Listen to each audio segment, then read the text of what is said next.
a fellow comedian turned national hero who has addressed Congress, Adam Carolla. Yeah, get it on. Got to get it on. No choice, they're going to demand it. You get it on. Thanks for tuning in. Thanks for telling a friend. We love that about you.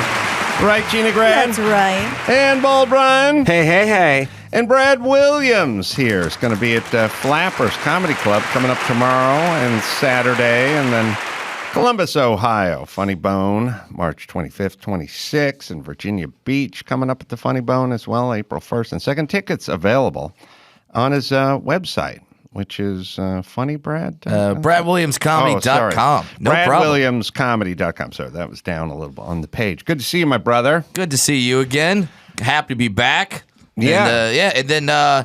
And then if you want to go to Vegas this summer, I'm doing something that's never been done before. I'm a comedian that's doing a Cirque du Soleil show in Vegas at the New York Hotel. It's called Mad Apple. I'm doing stand-up on a Cirque du Soleil show from May 12th to August 18th. Will you be on aerial fabric? I mean, I'm not against it. Yeah, will you be tumbling down from the sky? I've been asking if I can do a cannon thing.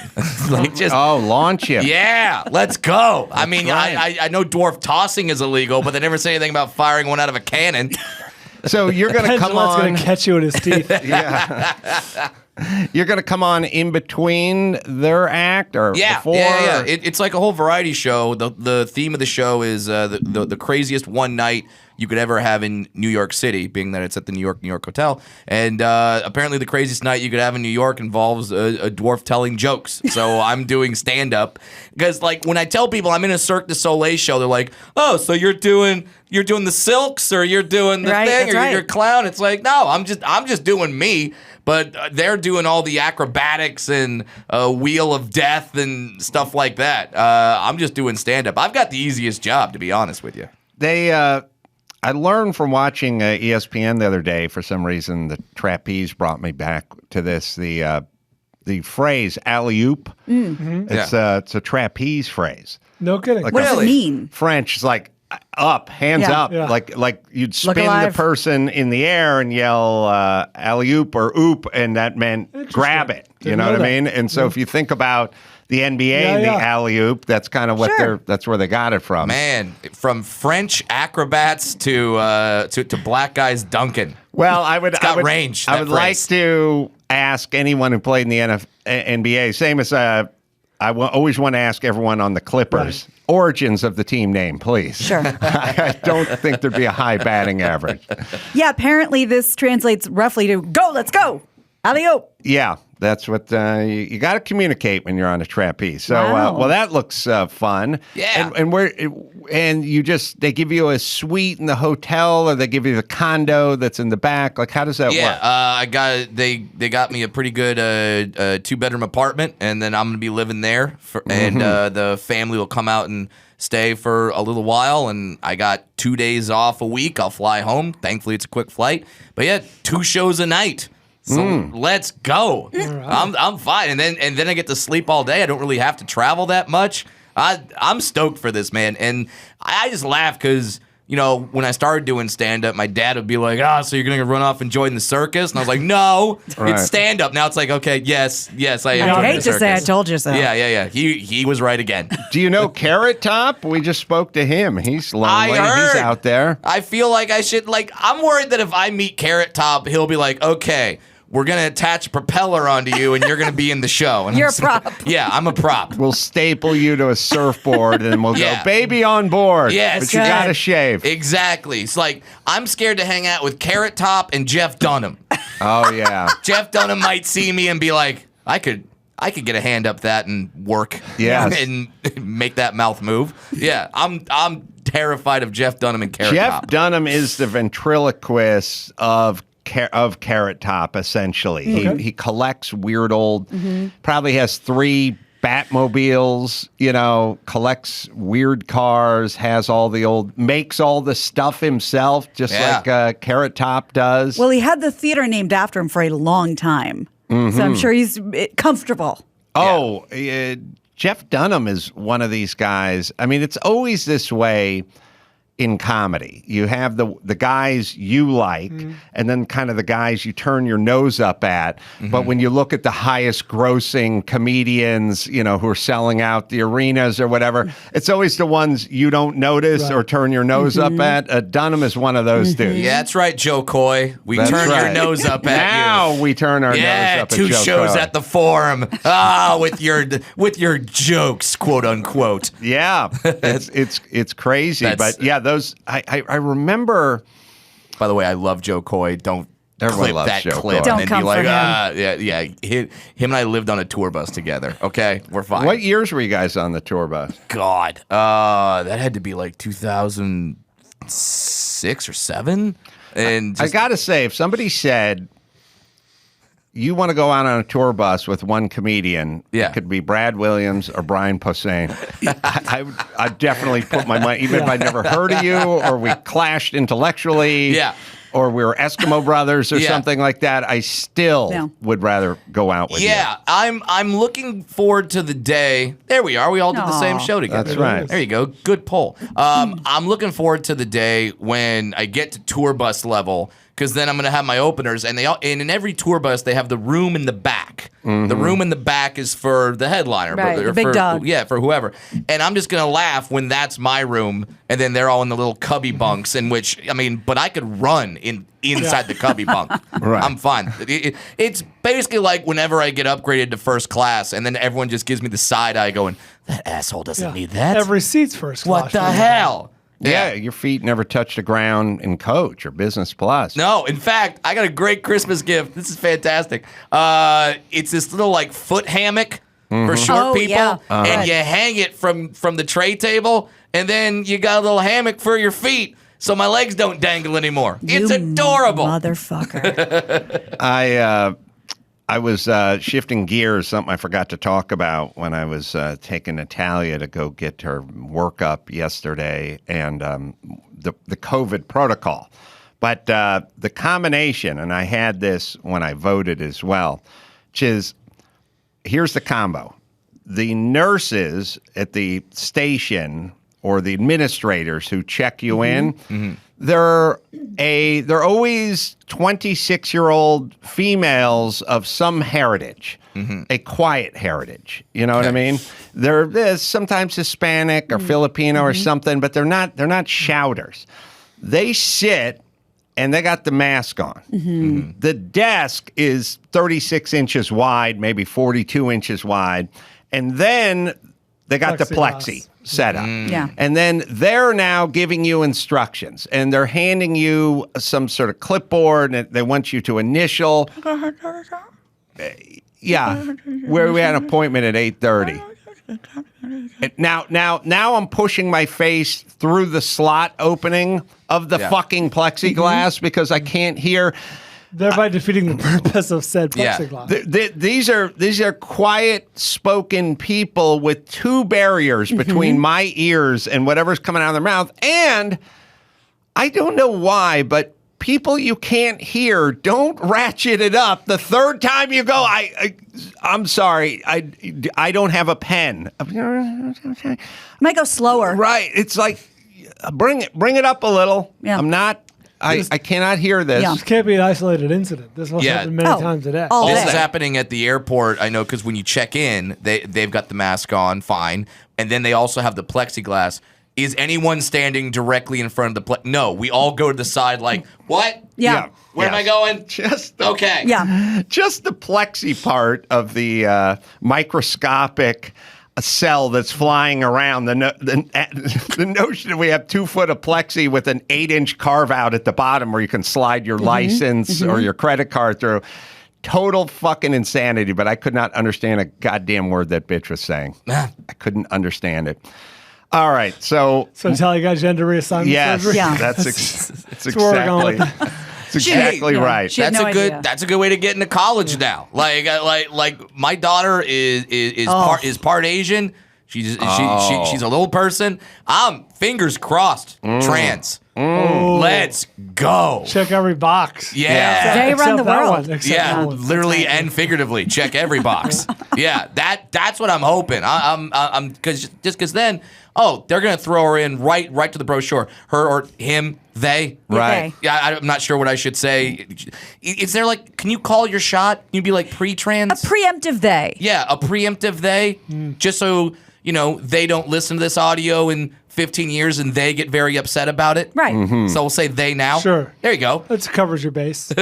I was also sort of thinking about this, and then I had this thought, which was, so it's like, the mask, and they've dropped it everywhere, but at LA Unified, we still need the mask, and then, I haven't had a mask in Florida at a school in 18 months, and the rest of the country's gone, but LA's still hanging on. And then people go like, well, it's politicized, it's politicized. And I thought, I understand the sort of right and the left as it pertains to gay marriage. You go, I'm a Christian. I disagree with a man and another man getting married. Laying with a man. Then you go, I'm a progressive person. And my son is gay and he wants to get married. It's like, all right, let's have that argument. It's not really, can't really settle it. It's just, here's how I feel and here's how I feel. Or legalizing marijuana, right, or handing out clean needles or something. There's always something to argue about. But we shouldn't argue over a fucking virus. Either the fucking masks work or we politicize it. Well, fuck you. I can't fucking stand this thing. It doesn't work. Then get rid of it. Oh, but we're hanging on. Yeah, we just got emails from the school for the kid that says, now we're getting into the point where they can choose to wear it or not. Let's not bully kids for their choice. Let's not gang up on. So apparently there's already been some issues. Jesus goddamn Christ. Yeah. Going back to the airports, it used to be like the outlier would be the flight attendant or the captain that made a little joke about the masks, or there was that one news story where someone said "Let's go Brandon" or something like that. This past weekend, I was on a plane 4 different times. Three of the pilots were like, "We know." It's oh, wow. Like they're getting tired of it. They're just like, okay, I know you don't want to wear the mask, but it's a federal mandate. And I can't tell if that's because they're personal feelings or if they're just exhausted from people complaining. Well, right, like Adam, I'm going to go ahead and guess that their hub is either Florida or Atlanta. Probably not Chicago, not LA. Well, it's also the profession. So you tell me your profession and I'll tell you what you think about masks or plexiglass dangling from fishing string from a fucking ceiling. Because Abstract sculptor. all in on Got masks. The Chicano studies major at Vassar, the more welder. No mask, Okay. not even while welding. Ironically, yeah. Right. No, I mean, so pilot is the ultimate nuts and bolts job. If you're a mechanical engineer, if you're a commercial developer, like you show me these sort of hands-on, real-world gravity job versus I'm sitting, I have tenure, I pontificate to 19-year-olds who are transitioning. I will show you what you think of this. So now you have these pilots who don't give 2 shits about masks because they're into numbers and precision, and that's their world. Otherwise, they wouldn't be attracted to it. And they're having to tell everyone to do something that they totally disagree with. And that's a bigger issue. And then also, we were trying to figure this out, Chris. I don't know if it was some of the pilot stuff is mandatory, maybe, and some of it is because people are getting dimes dropped on them. Oh. And we always assume that it's either me or Mike August that instigated somebody tapping on the bulletproof door and telling them because somebody ratted us out to somebody. Wasn't that our thought, Chris? Yeah, because I sit in coach while Adam and August typically sit first class. So whenever I hear over the PA system, like, psh, just a reminder, please put on your masks. We don't want to have to keep reminding you. Please make sure it covers your nose. And they're just very clear. My first thought is, what did August do? Well, on my flight, which was, fly Spirit so we can break yours because it was the only nonstop, the pilot said, please make sure the flight attendants were going up and please make sure it covers your nose. Please make sure it covers your nose. I was sitting in a very quiet section. I was trying to sleep, whatever. 2 seconds later, the pilot says, Please don't disrespect the flight attendants. They're only doing their job. I will tell you that's definitely. So I missed the World Star moment. Yeah, someone had a moment. Yeah, there. yeah. Well, because Adam, you were saying that pilots aren't looking back and paying attention to what's going on. No, anyway, there's a door. So somebody has There are to. more important things. Somebody has to tell them. Yeah. to say I that. wasn't sure if there was some sort of mandatory, you've got to give this spiel at some point from the pilots. I didn't know if that was mandatory or not. But either way, I have bucked the system completely, which is, and it's worked 100% of the time. You lean your seat back. When you want to take a nap, you can pull the mask down to your chin and take a ball cap and put it over your face. Smart. That's science, and I've never been bugged. If you fall asleep and the mask slides down, you could be you'll be jostled. Right. Yeah. Baseball hat, somehow, out of sight, out of mind. I don't know how, but it works. That's good. I went the other way because I didn't have a hat, and I put down the tiny little tray in front of me and did the head in my hands, and they still woke me up. Really? Yeah. Shifting gears again, I was watching. I am an insanely naive person in many, many aspects. I was watching a doc on Netflix on Andy Warhol last night. Had no idea that he was wearing a wig the entire time. Always thought that was his hair. No shit. Never knew This is it. the first time hearing of it. Yeah, I never really thought about it. I thought he went from hair to a wig at some point, but I didn't realize it was the whole time. All the Andy Warhol hair, Yeah. as you know it. Yeah. Wig.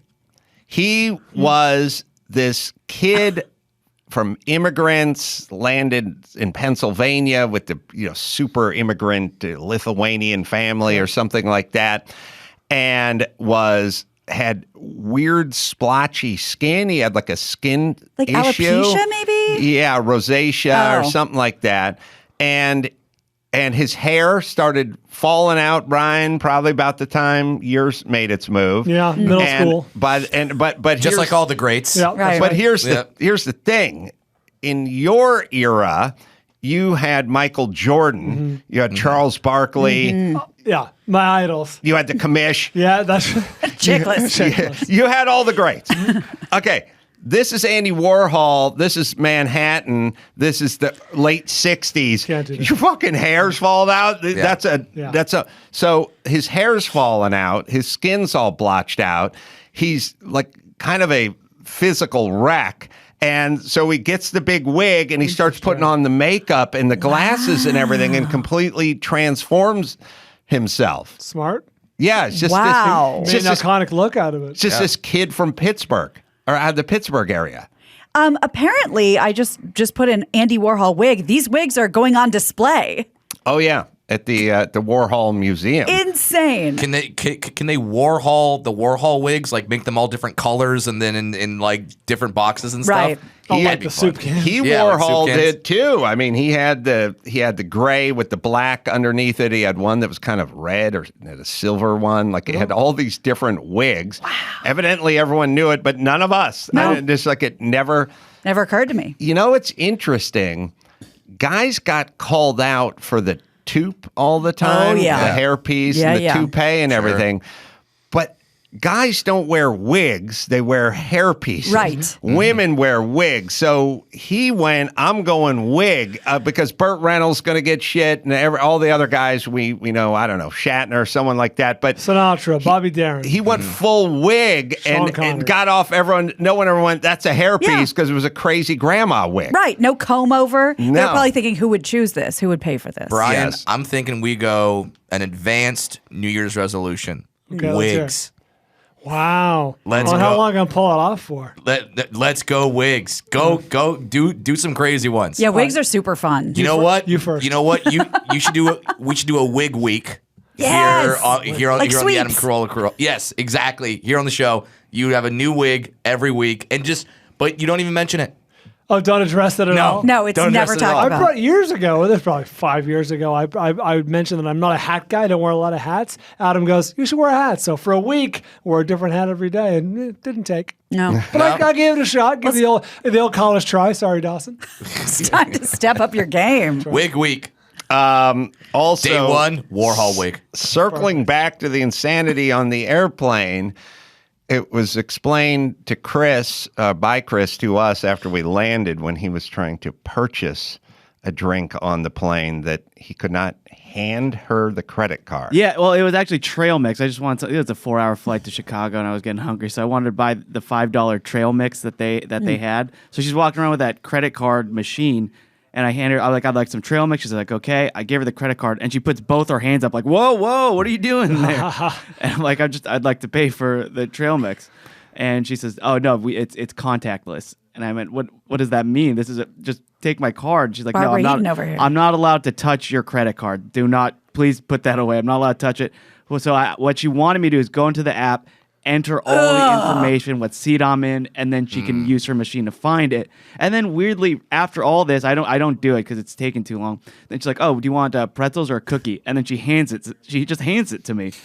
The That's part awesome. about, we figured out that it wasn't spread through contact early on. Yeah. But we're keeping it going. We're just holding on to that. I watched, you know when you stay in the hotel and you just turn on the TV and it goes to the de facto hotel channel. Yep. The whole thing was a Chinese propaganda film where they're like spraying everything down and putting everything in a cellophane sleeve and wiping every elevator button down. They're just it's now We're here. on. We're here. It shall never go away. It's essentially no different than when when the governor goes, we're going to tack on a 1/4 cent per gallon tax just so we can finish the roadway repair. Temporarily. It's just here. It's on. That's what happened the last time there was a gas price hike, like a big time gas price hike. Is all the airlines said, hey, we're just going to do a temporary baggage fee because the plane weighs more and we're using more fuel. Yeah.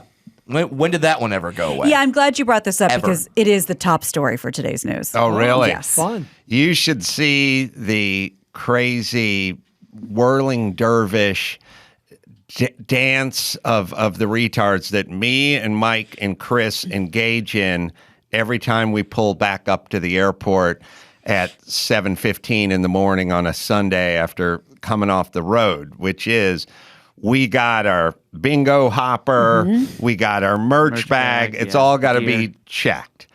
But I got a first class ticket and Mike has a first class ticket, which means we can get our stuff checked through for free, but Chris doesn't. But Mike's in charge of taking the rental car back to the lot. So we got to pull up.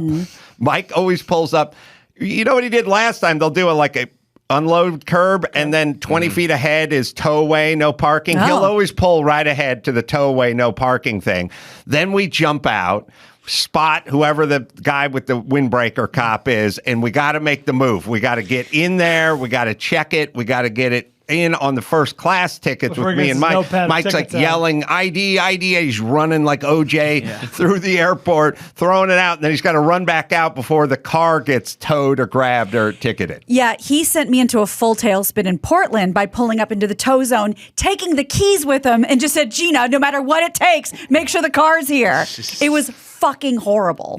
I'm constantly going into the backseat, taking my backpack, walking to the trunk, putting it back in. Look, so it just looks like there's motion of And loading the I whole said, time. no problem, just give me the keys. Oh, I can't do that. I'm going to ask a stupid question. Is he bypassing a perfectly fine place to unload in order to get to that? No, Good question. it's usually, it depends. Last time he pulled Possibly. right through you could unload, but even if you're unloading, you can't head into the airport and just leave the car unmanned. And there is a new dance, the new busy dance.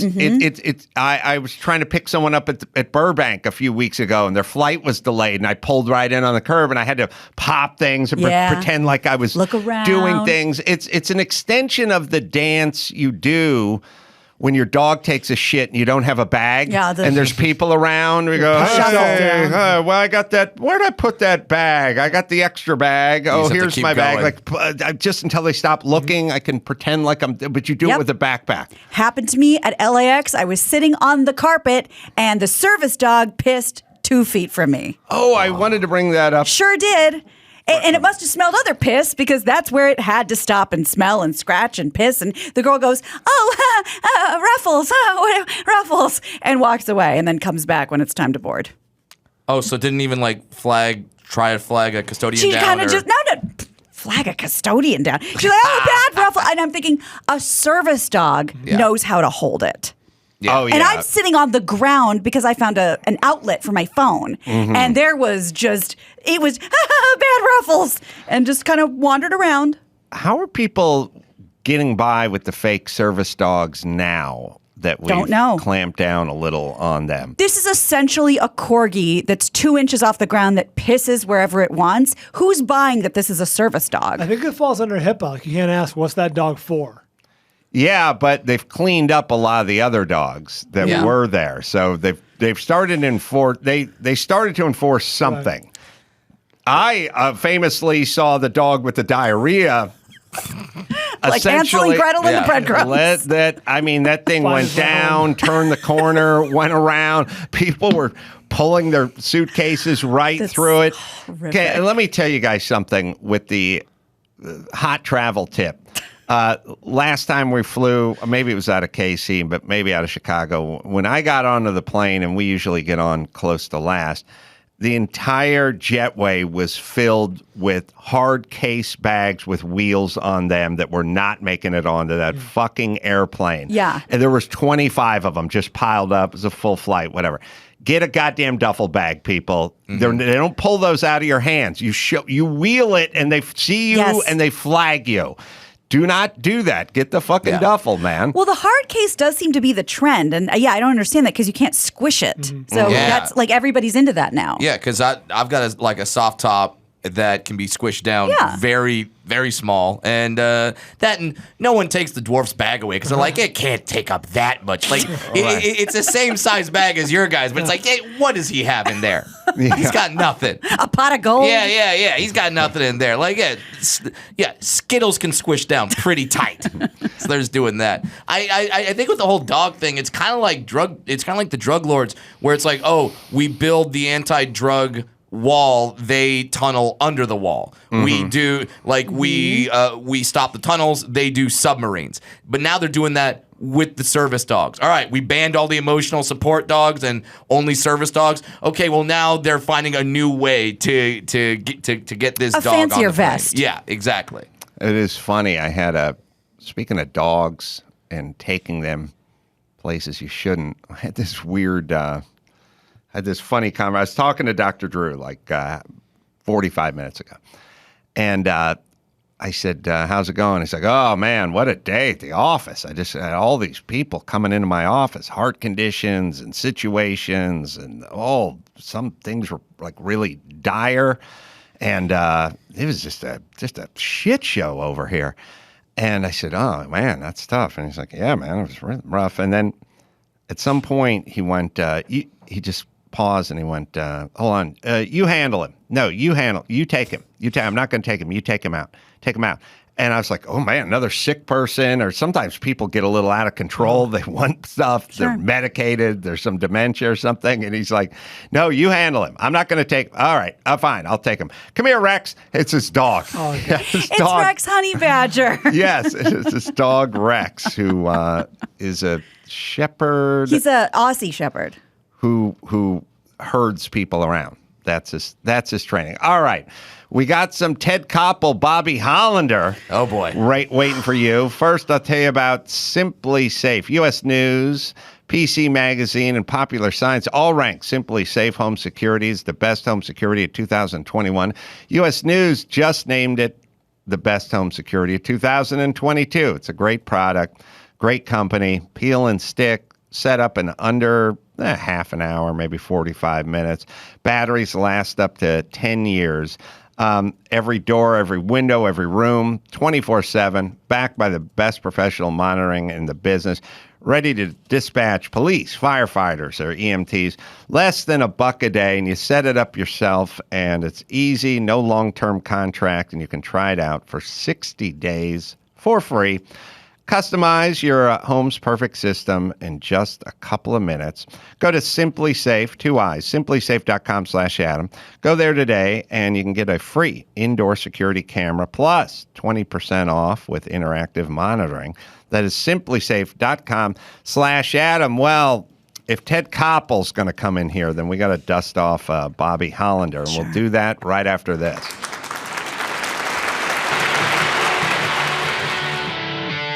It's time to check Adam's voicemail. Ace Man 2024. Ace Man 2024. When are you going to be friggin' running for president? Because guess what? It's too late already. Get your ass in office. I love you. Get it on. You can leave us a message at 888-634-1744. Can you imagine how long, if I announced I was running for anything, how long my N-word montage would be? It'd be Each supercut. Joe Rogan would look like a one-hit wonder compared to my extended dance version. It would be like the in memoriam at the Oscars. That's right. They have to keep adding to it. It would Right. never. It Campaign would never launch. end. No. It would never end. All right. So we were. Well, let's play a little Bobby, as we know. Set the Bobby. table. We got to Okay. set the table with Bobby Hollander, porn director and Icon. raconteur. Legend. Here he goes. Forgot the whistling. Hi. You thought it was Alfred, but it's not. My name is Bobby Hollander, and I'd like to introduce you to a tape called The Personal Touch. Now, The Personal Touch is something different in home entertainment. It's strictly adult, strictly X, and it's hot. It's so hot, it's going to blow your balls off. It's going to want to make you wet your panties. It's going to want to make you reach in and grab it. It's going to want to make you come right on your television screen. The Personal Touch means personal touch. It stars Shauna Grant, Sharon Mitchell, Paul Thomas, Ron Jeremy, Dominique, a newcomer to the screen, Jean Harlow. The Personal Touch was shot on videotape to give you the finest quality in adult entertainment. It's going to let you, the home viewing audience, get out of your bed, off your couch, out of the bar, and you guys that are watching it in a bar are going to be into the bathroom in a minute, pulling your wang-wang. All right. We got it. So This is the first time I've seen him. I've heard him. The first time I've seen him, it Doesn't disappoint. doesn't disappoint. Does it exceed expectations? I was picturing like this creepy old bald dude. Nah, I mean it's creepy and old, but that is a full head Yeah. of Jufro. 70s hair. Yeah. I guess, man. yeah. Do we ever address the random music score that comes in for about 11 seconds? Yeah, It's chilling. the sort of Dateline NBC like, and then what was coming next was murder. Yeah, that's the music that's playing under him. I see the problem with the internet is you never know if that was part of the original or somebody added that on. interesting. Like I cannot tell you all the times I tell the kids, go get this song, and they go, "Oh, it comes with the video, the music Right. video." It's like that's something that somebody made Right. 20 years later and laid the song over it. Also, something we never discussed, but I've seen this clip now so many times. I'm looking at other things. Do you think the estate of Jean Harlow has a problem with a new up-and-coming porn star named Jean Harlow? Right. Well, it's funny that she's new and Jean Harlow did, silent films. Right, and they're both in probably long dead. 29. But you spell it differently, Gina.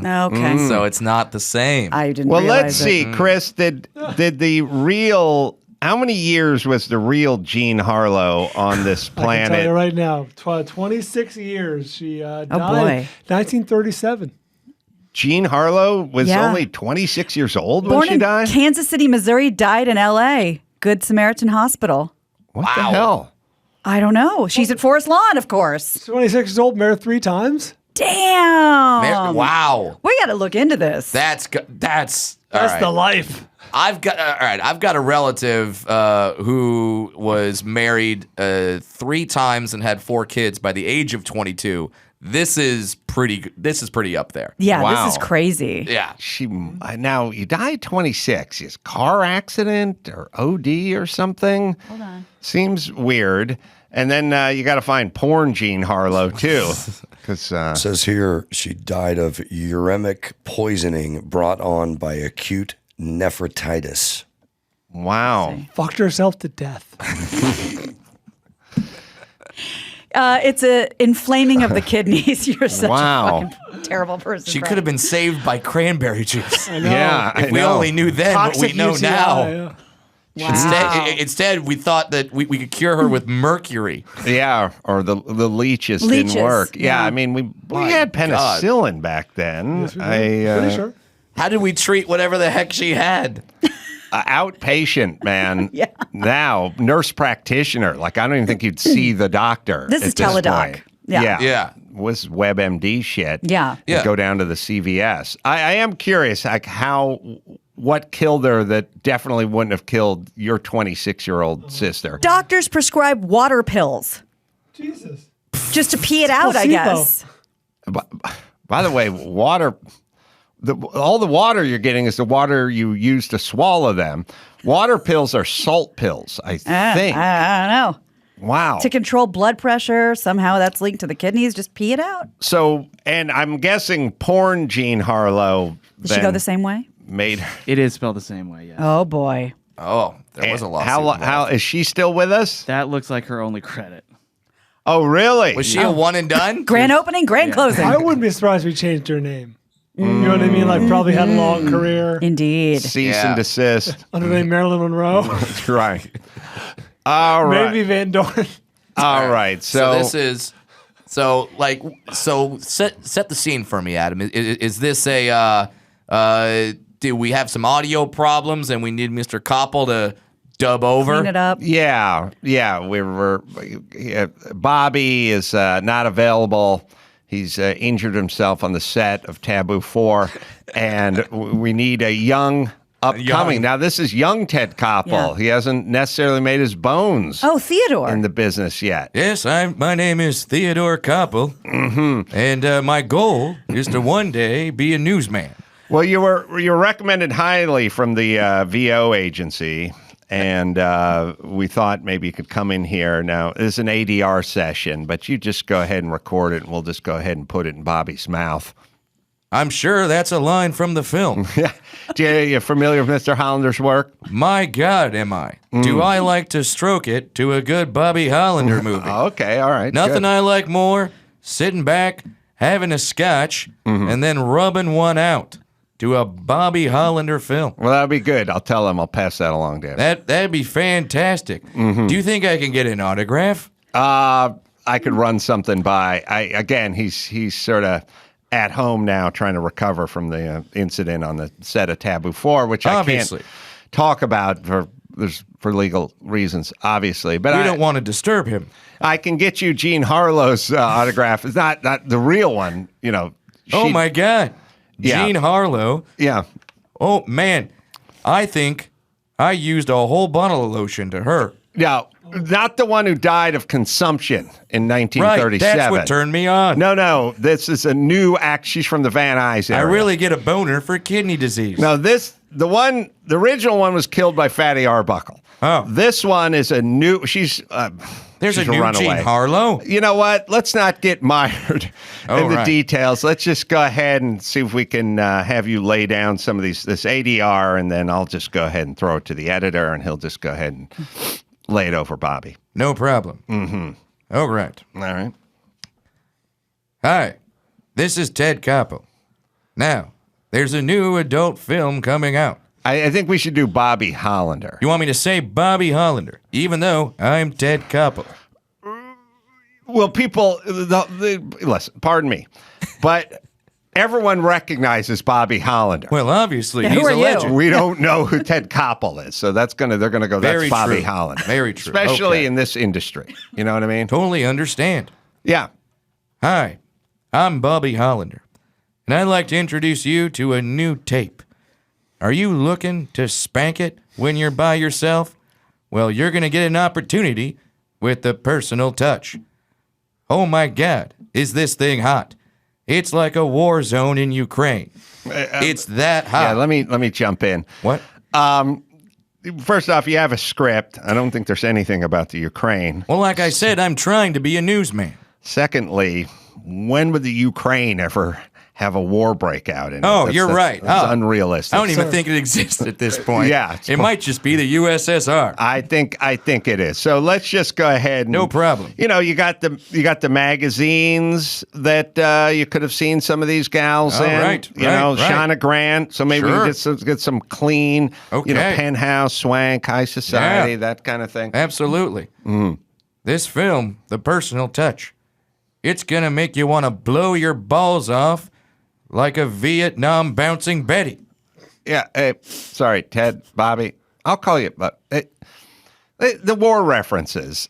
Listen, I love watching the History Channel as much as the next guy, even though it doesn't exist yet. I mean, who doesn't get a boner from war? Yeah, but I feel like our audience, and I know I think you're trying to be, maybe you were a war correspondent or something back in your youth, and everything's got an eye toward news and history for you.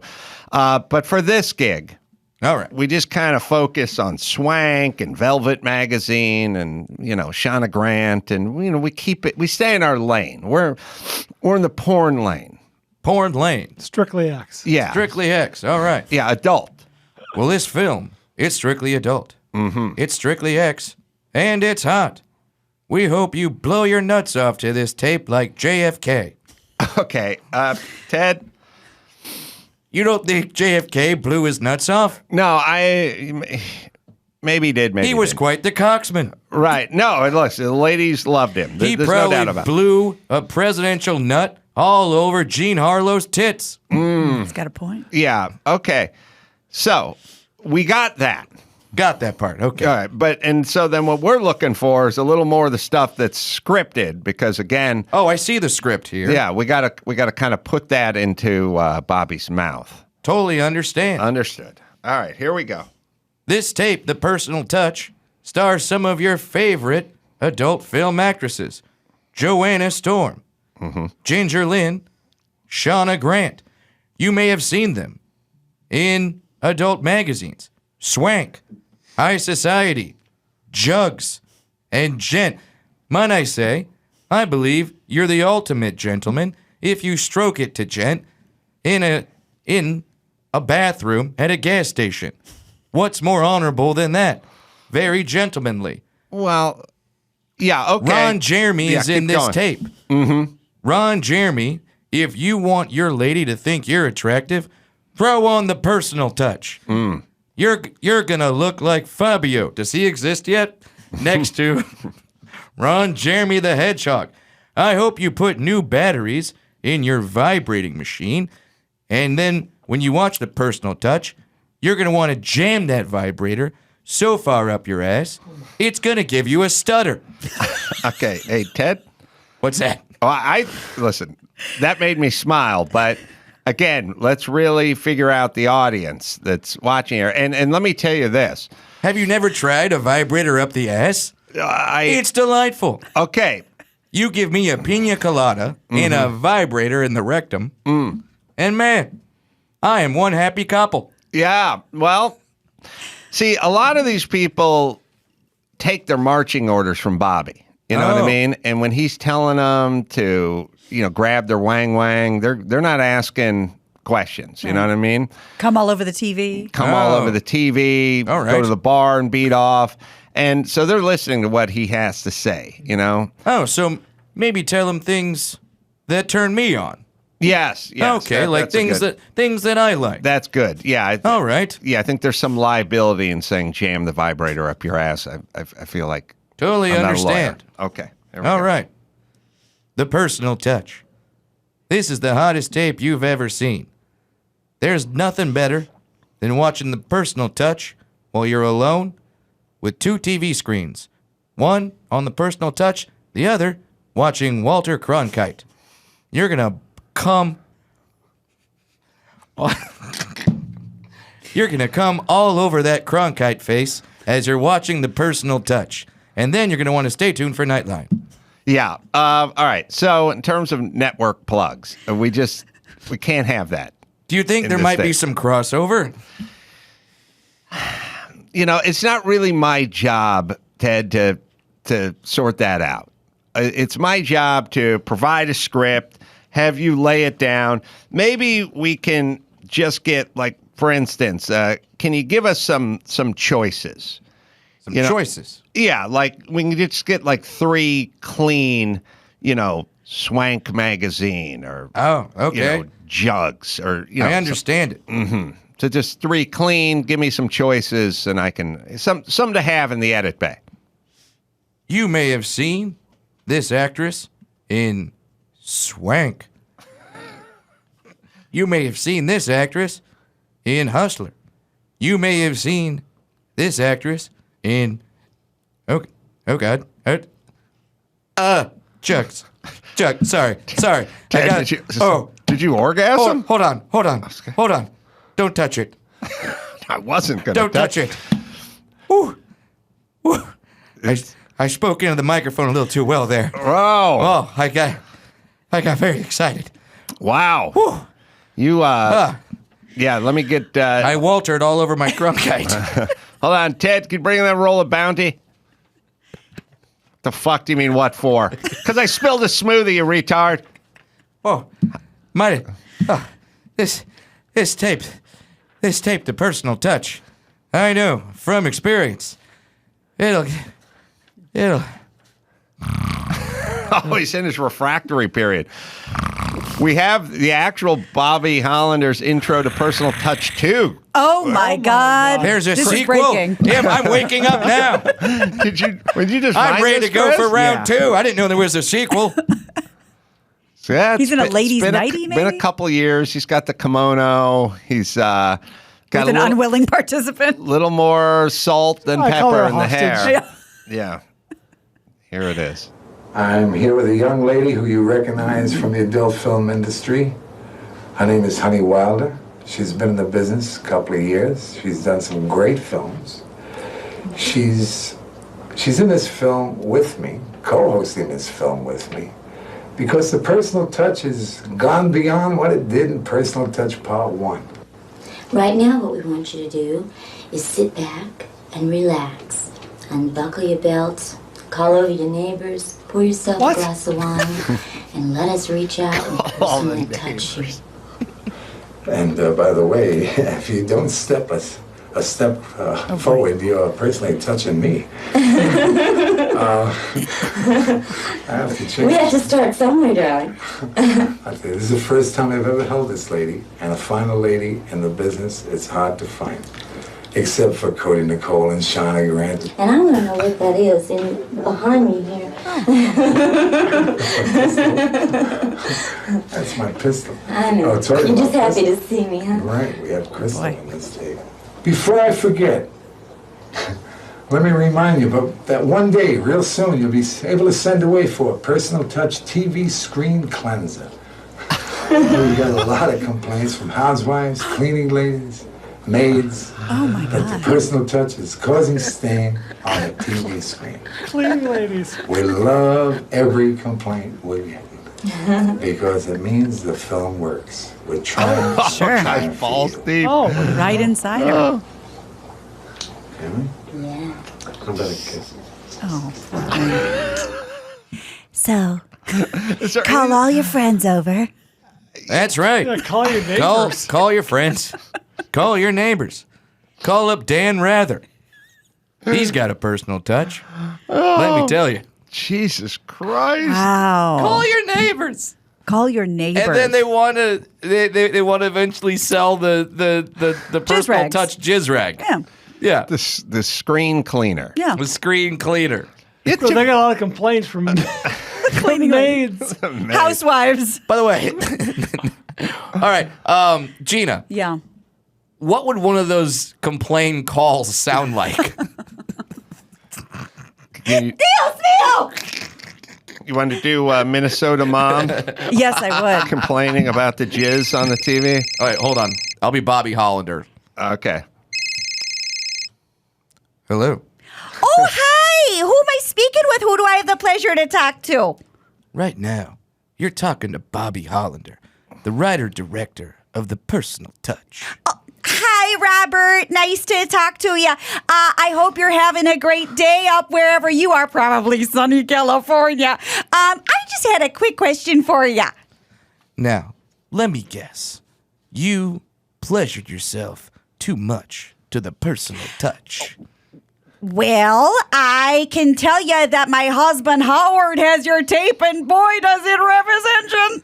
Honey, who are you on the phone with? Oh, and where are my Howard. maple bars? Howard, the maple bars are coming. Just 1 second, hon. Gonna work on the TV. If that's Eunice, you hang up on. No, Eunice is still in the hospital. She's recovering, but she's gonna be just fine. Tell her she got paid. I paid her back for those shingles. I'll tell and her. by the way, what about the labor of doing the roof? Well, that was real nice of you, dear, and we still have to bring her over some hot dish, but All that'll right, be later. wrap it up. Okay, 1 second, hon. All right. Robert?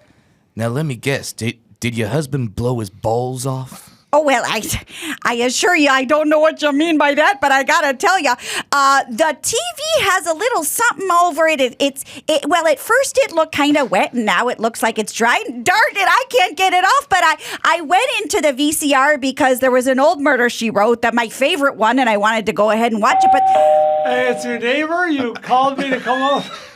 Howard! You said it was urgent? Howard, did you call the neighbor? Is everything all right? I remember vaguely some a lady friend of mine telling me that I should probably, before I undid my belt and poured a glass of wine, to go ahead and put the alert out to the neighbors. Marjorie is such a cut-up. Did she say that at Mahjong? This one was named Honey Wilder, I think. Oh, I don't know if it's. I haven't She must checked be her new license. to the PTA. Hey, Okay. have you seen my pump-sized tub of Nivea?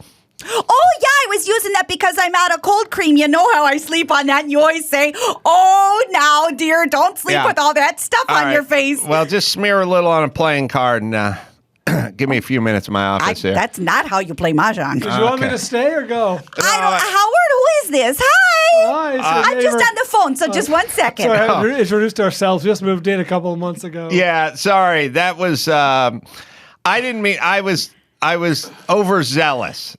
I was told to call the neighbor Okay. You know, you look like somebody who's been around the block. Your hands are real rough. You look like you know something about cleaning. I'd love to show you the TV set. No, and see if you can... no, that's fine. We're good. The Robert, TV's are you good. still on the If phone? you need help with the Listen, setup, yeah. instead of an AV It guy. sounds like you're having quite a party over there. Oh, we sure are. All of a sudden, I'm going to get the lemon bars out. 1 second. You just hold on, hon. Hey, about the TV screen there. Yeah, that's why I'm so glad the neighbor. What's your name, hon? Dave, I'm Dave. Dave, Hey, it's so Dave, nice. Dave. Come on in Dave, and word- take a look at the TV. You guys Word- having a party? Word Yeah, to the well, it wise. is now. Dave, word to the wise. Okay. Never run with ranch dressing in your hands, all right? Well, yeah, okay. Howard, how many times have I told you it's on good your advice. shirt, it's in right. the bed, it's Well, under the... yeah. Well, I had to flip the couch cushion again because you love your ranch. It's a beautiful house here. My God, there's ranch dressing everywhere. I know, and now there's something on the TV, and you look like the kind of man that might be able to identify it and tell me how to clean it. Yeah, yeah, no more, no. Dave, come on in. We Yeah. have some coffee percolating. Okay. I have a wet dry shop vac I can probably Yeah, do. I got Oh, one now of that's those too. something. Let's Okay. just go ahead and wrap this up. I don't know who you're talking to, but I'm going to get those maple Dave, bars in you the oven. sit down. I have some okay. hamburger gravy over mashed potatoes. It's almost ready. You just hang tight, Robert. Yeah. Let me tell you, you guys sound like my kind of people. I'm going to send Shauna Grant right over to your house. She's going to be wearing a French maid outfit. Oh, my. Is it Halloween already? This is all hope, no joke. Let me tell you. Shauna Grant is going to clean your TV. Oh, that'd be And great. she's not going to be wearing any panties. Oh, I don't think that's necessary, but thank you, Robert. And whatever show is on the TV, nothing's going to compare to Shauna Grant with her personal touch. It's going to make you want to wet your panties. Who are you talking to? I gotta go. Nice talking to you, Robert. Make sure you put some new batteries in your vibrator. Okay, Robert. I think we had a wrong number. And scene. All He does right. a pretty good Bobby Hollander. That was a pretty spot-on Hollander. Listen, I've hung out with when you hang out around the Comedy Store, you definitely hang out with a few people that kind of sound like Bobby Hollander. They got a personal touch. You got to work that into your act. Because I've had many Carolla fans coming up to me after shows now and being like, "You didn't do Ted Koppel during the show." Well, I'm gonna have to figure out how to do a Ted Koppel bit. I don't know. Bring the lyrics to WAP. And, that's good. And I'll read it at the end of my show. Oh, yeah, that would be funny. Wet ass pussy. For Ted Koppel. That's great. I'll be doing it at Flappers this weekend. Do it in Mad Apple. Let's go. I'll do it at Mad Apple. They'll be fine. all right. The plugs once again. Yeah, Flappers, Burbank, tomorrow and Saturday. Columbus, Ohio, coming up, Funny Bone, March 25th. And 26 Virginia Beach, Funny Bone, April 1st and 2nd. And you can just go to bradwilliamscomedy.com and get caught up. Oh, Trevor's on hold. Let me just talk to him real fast. Trevor? Get it on. Get it on, man. What's going on? Oh, I just wanted to call in and let you guys know how much I love your guys' show. It's the first thing I listen to every morning. Oh, thanks. Just blow your balls off. Now listen, Trevor, I see you're calling from Utah. Did you know that the state of Utah consumes the most pornography out That's of any true. state in our country? That's true. Yeah, doesn't surprise me. Why don't I send over a little tape? This tape is hot. It's going to make you want to whip 5 on yourself and do it when it's lubricated. It's called the personal touch. You can invite all 5 of your wives over. Trevor's there on, in Utah. Trevor's on speakerphone. Is it working? I barely got it off speakerphone in time. Trevor, thanks for the shout out and the It's going to compliment. make you want to come right on your speakerphone. Thank you very much for taking my call. Keep doing what you're doing. Thanks, Love you, Trevor. We appreciate it. Comedian Ryan Long is coming up next. We'll he's take good. a quick break, and we'll bid adieu to Brad Williams and Thanks, talk guys. to Ryan Long right after this.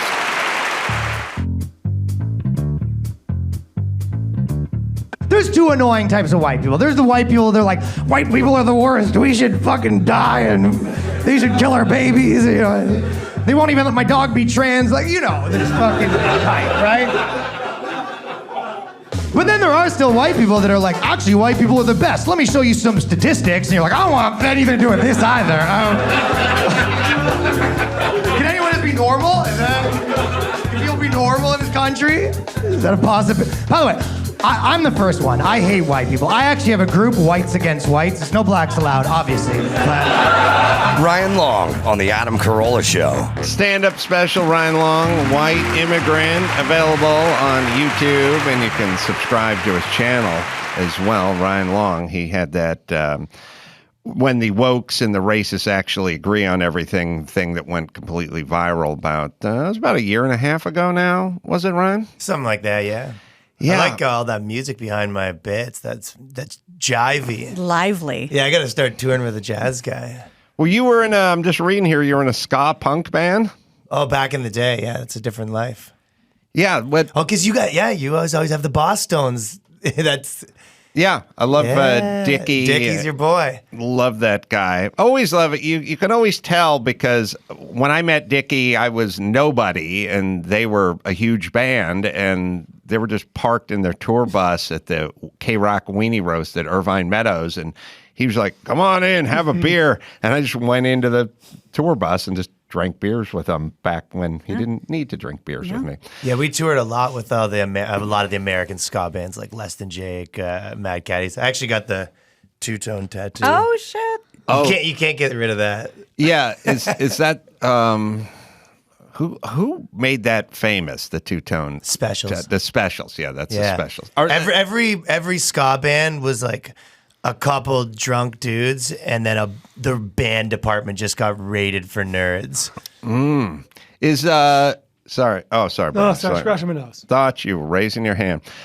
So Ryan, how did it go from ska to stand-up? I was in Canada doing the band thing, and then I was doing TV shows. Like I did a local access TV show, and then this one on Bite TV, kind of stuff like Jackass Tom Green kind of stuff. Mm-hmm. And then I started doing stand-up, and I've been doing stand-up for 12 years. So. But the initial thing was music. Is that like when you were in high school? Was it like were you a class clown or were you playing I think band? the stand-up's a more age-appropriate thing. By 25, you're done as a musician. I remember being 25, and you're like, "Oh, we're like the elders on the scene right now." Yeah. So it's kind of By the way, I think I've been making videos since I was very young. a lot of my favorite people that made videos were all musicians. Mm-hmm. You know, if you look at like Tom Green or even like the Tim and Eric guys, that whole there's the Jackass guys. There's so much of my favorite editors and directors were all musicians. So there's something about the musician into video making comedy that I think has a good transition. It could have something to do with like the pacing and the rhythm of the comedy. It's all the pacing, yeah. Especially drummers. I actually had when I first moved to New York. I remember this guy, Dante Nero. You guys must know him. But I remember that's the first thing he said to me. He goes, "You play, you do stand up like a drummer. Are you a drummer?" And I go, "Yeah." He could tell. Wow. Who's Dante Nero? He's like a New York guy, but I thought, was he stand up? He used to do a show with like Patrice O'Neal and stuff. Yeah. Well, we definitely know Patrice O'Neal, but we're not really that deep into the stand-up New York scene. East Coast, West Coast. Yeah. There is a bit of an East Coast, West Coast. Someone's got to die. We got beef. There's a bit of an East Coast, West Coast who has the most aggressive homeless debacle right now. Oh, too. really? Oh, we win. But that's what I I've been don't know. hearing. Well, I can't. Okay, so here's what I've gleaned, but I don't know if this is for sure. There's horrible video of like this guy throwing an elderly woman down a flight of stairs and then coming back because they never caught me. She either. stopped. She stopped on the landing, so the 22 stairs weren't enough for you to throw this elderly stranger woman. And then he went down and grabbed her again and threw her down like the next set of 20 stairs. But I don't know, and I don't know if they're officially homeless or they're just kind of street thugs that are out of their brains just walking around. Like dudes who randomly punch Rick Moranis. We don't know. It's almost like some of this stuff seems like initiation for the... Well, Rick Moranis got punched because he's Canadian. That was why. Well, that's been widely established. Well, I've said it once, but I'll say it again. And Chris, you can find, I don't know if Brian, you've seen the down the stairs thing. It's brutal. But here's what I want to say, and I've said it. I've said it to Mark Garagos 1,000 times. I don't have a big beef with the Menendez brothers because I have twins. I have 2 kids, and if my son went to my daughter's room and said, "Hey, what are you doing next weekend?" and she said like nothing, and he went, "I'm thinking about blowing mom and dad away with a shotgun," and my daughter went, "What time?" That just means I'm a shit parent. Yeah. There's something I did to that kid. Nature or nurture. It's either bad seed or I molested them, but I fucked those kids up royally. But here's the whole thing. The Menendez brothers got away with it for 10 minutes, and all they fucking did was go to Lakers games and shopping sprees. You know what I mean? It's like the Menendez brothers aren't going to kill us. Their bloodlust was satiated. They kept it in the family. They wanted to get the money from their horrible parents. The old lady walking on the stairs in the subway in New York wishes the fucking Menendez brothers were passing her instead of randos. Like I passed a human being, and I shall either punch them or push them onto the tracks or throw them down. It says. These are the scariest human beings on the planet, not the welfare fraud people or the insurance fraud people or even like, the arsonist who's going to burn down the warehouse to collect the insurance, who's getting paid $5,000 from the guy who owns the warehouse.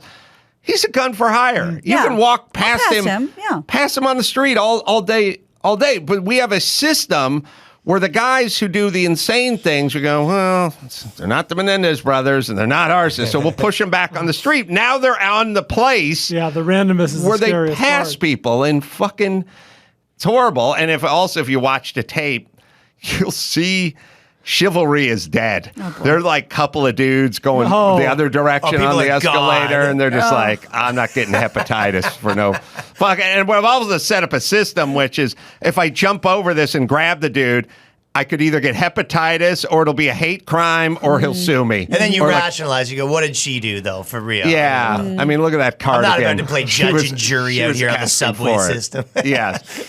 The random violence people, and they're always, this guy was arrested 22 times. Like, it's just, once you break a baker's dozen, can we keep them? Yeah. But I don't know because I haven't lived in New York for a million years, but it seems like, and I'm biased, we have more of a fentanyl issue on the street.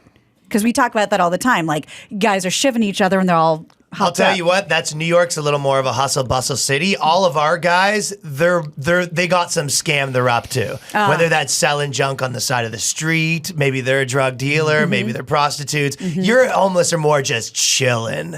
Yeah, it's the weather. Yeah. They don't have the tenacity of the New York That's true. homeless. Yeah, there's no get up and go. Well, what you would do on your day off if you were a taxpayer is essentially what the homeless do, which is go down to Malibu or Venice or Santa Monica and just hang out. Set up shop. The stairwell thing was from Seattle, which is interesting. So this guy is going up the stairs, This up is the a gang escalator. initiation a lot of times, too, Just by the way. grabs her and just chucks her, just drags her down to the stairs and just throws her down the stairs. She was first. She was a nurse, by the way. I figured out, don't be a nurse. For some reason, everyone's always come. Then he comes down, he picks her up again. Oh my God. And then he throws her down a second step. And then he goes down a third. Look, in my world, and now here comes the chivalrous guys watching him wrestle her down to a third flight, and they're just looking. She's hanging on now. They're just looking. Whatever happened to being jumped in? You're the one that's supposed to get your ass kicked. You're In not the gang supposed to- initiation. Yeah, these guys are just smoking and walking This guy past. does not care. All right, here's the thing.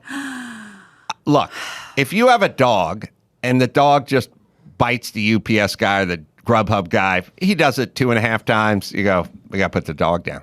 Like, just put him down. Like, this guy in my world is euthanized. Like, He's a menace. You got to put him down. Yeah. If this is your impulse, that you can just walk through society, grab people, and throw them downstairs, and then hustle And then down go the down to stairs, finish the and job. then right. I'd like to know, did the old lady owe him money? I think that's important to know. He recognized her. She could have been trying to avoid him. Probably for some fentanyl. Didn't pay her gambling debts, Yeah, I would loan assume. shark, yeah. Loan shark situation. Well, you got protecting the Bengals, bitch.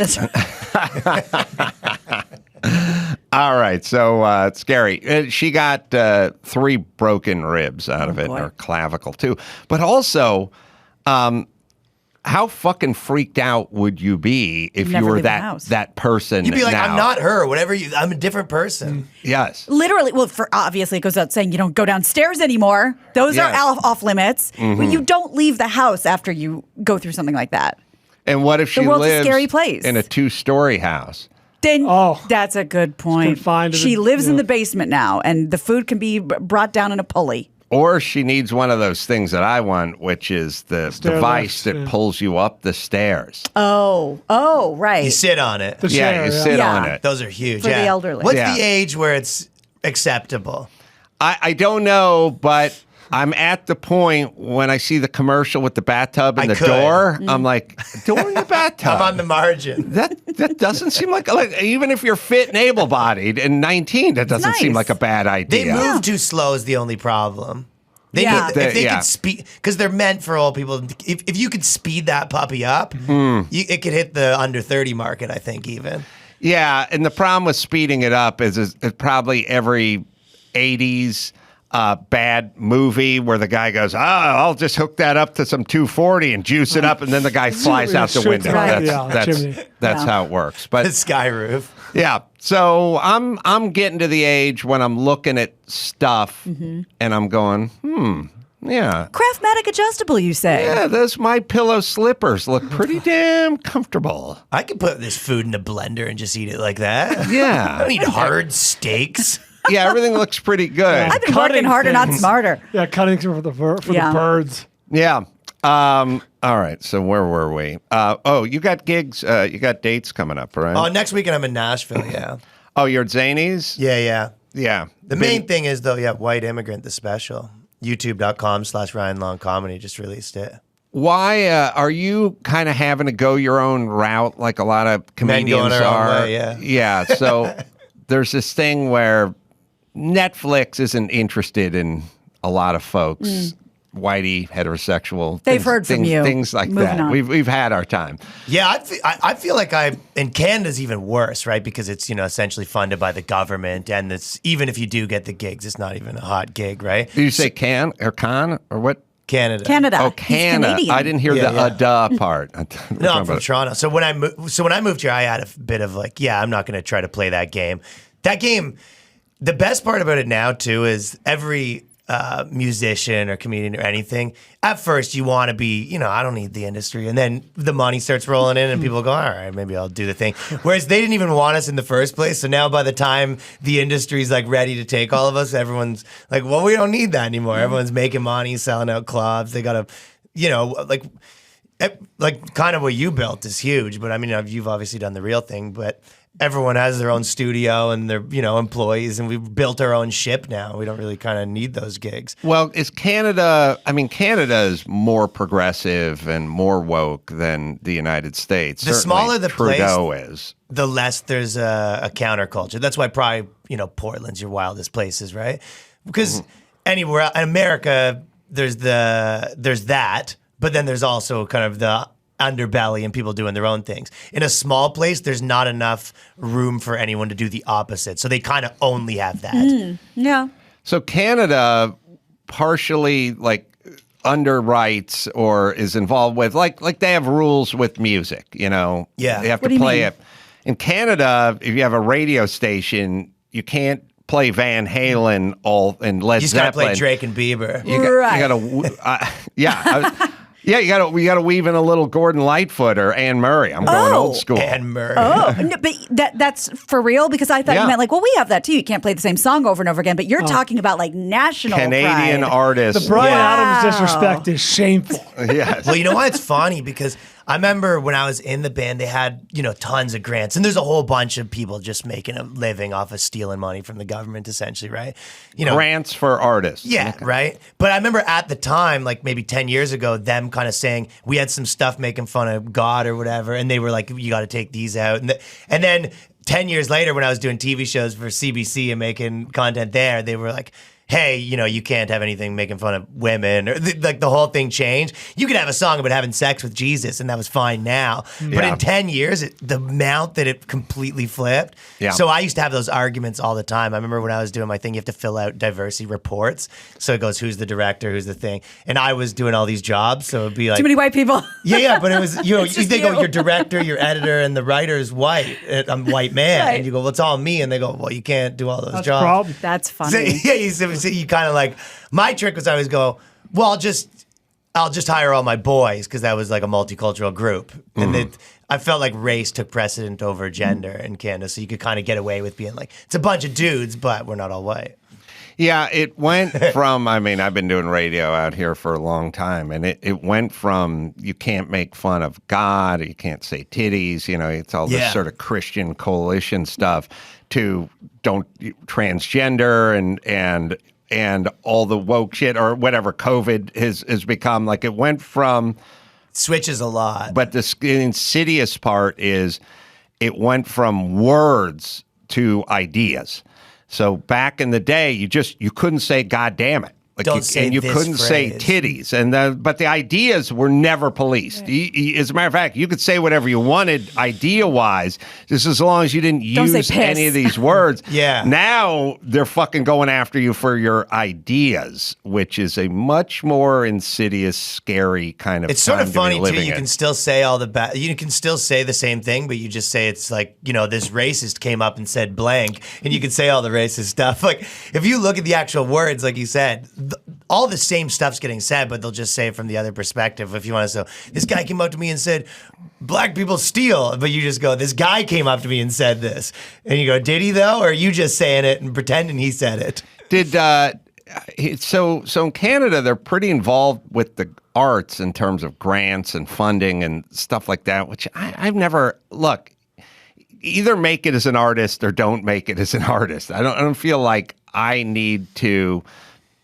From a government, I just don't feel like we need to underwrite that. I feel like if you're good at your art or it's marketable or whatever, you'll be fine.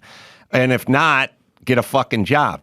But how did it work in Canada for when you're in the ska band? I remember I always had a thing where if you look at, everyone will see some person that's selling out big arenas and you go, oh, that person sucks or whatever. And you go, well, who cares? It's not up to you. Like, people like them and they have a following and that's whatever. It's the opposite. If you're going to have a monopoly on an industry where you go, we're the only ones that, kind of run this whole ship. We have the TV networks that are the main ones on every channel. We're going to run who gets all the money.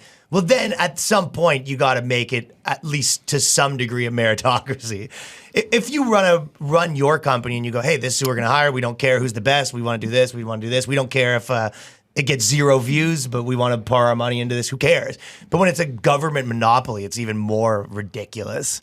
Well, what do you think's going on in Canada? Because Trudeau was getting some shit a few weeks ago with the trucker convoy, and he was getting really authoritarian. He's good now that he's the Ukraine guy now, so it's all sort of sorted out. People have forgotten all about the trucker debacle. He was crazy authoritarian with COVID and quarantine, and we would talk to people like, I've been vaccinated, I got my card, I've had COVID, and I still have to quarantine for 2 weeks because I'm going to Canada to do a TV show. Adam had thoughts on your hockey games. Oh, okay. On the crowd. I was very happy that no one was in the crowd because it is pretty fun. And the Leafs have never not sold out a game. Really? Ever. So it was funny that I know some people that are taking haircuts on those tickets right now. I liked it that Florida, the Florida team ended up beating the Canadian team because the Florida team was full to the rafters. Yeah. And then I'm always like, Trudeau's such a fucking pussy, but it's like, what strain of COVID do you have that's different than the COVID that Florida has, that's different than the COVID that California has, which evidently, at least through the application of retarded rules, something is different going on? Yeah. Or is it the same fucking COVID? And if it's the same fucking COVID and their arena is sold out every night, everyone is fine, then maybe you could take a page out of their book. I watched normal people flip. You know, people that were just not paying attention to stuff at all. I watched them like slowly flip where your average Joe Blow is just like, this is crazy. Every other country's open. This is insane. And they kept opening things up and then closing them back down again, that's what really fries people's brains where they go, all right, this is over, whatever. And then they go, it's on again. And you just see people starting to tweak, like, you know, just people's moms that never paid attention to politics in their life are like, this Trudeau guy is a problem. Is he, what's the opposition party to his? Well, the problem with, I'd say, Canadian opposition to whatever, kind of liberal majority or whatever is, right now, if you want to be a conservative, you have to probably understand that people are going to call you bad names. Whereas I think the Canadian conservatives still don't want to be like, no, I'm honestly like the good guy. We're kind of fiscally, you know what I mean? Right. So they want to be that guy still and be, no, we're good guys. But you go, that's not how this works. If you want to be, if you want to get those seats and win, you're going to have to be okay with the fact that people are going to say bad things about you. I was, look, to Los Angeles, the game's changed. We had a conservative who was a middle-aged black man named Larry Elder run for governor, and the LA Times called him the blackface of white supremacy. They call black guys white supremacists. There is there's no boundaries anymore. It's just now whatever. Just the same places just released articles being like, yes, Ukraine has like kind of Nazis in it, but it's actually pretty complicated. It's just first off, it's gross to me to call everyone a racist. They're talking about only white man fiscal policy or COVID regulations. It's like, yeah, but a racist. No, all right. I personally think everyone's racist and they should be better. Locked in their houses forever. COVID was a godsend. They deserve it. I have said it. I used to say it on Loveline a million years ago. Never been a better time to be an actual racist. You are now lumped in with me and Larry Elder.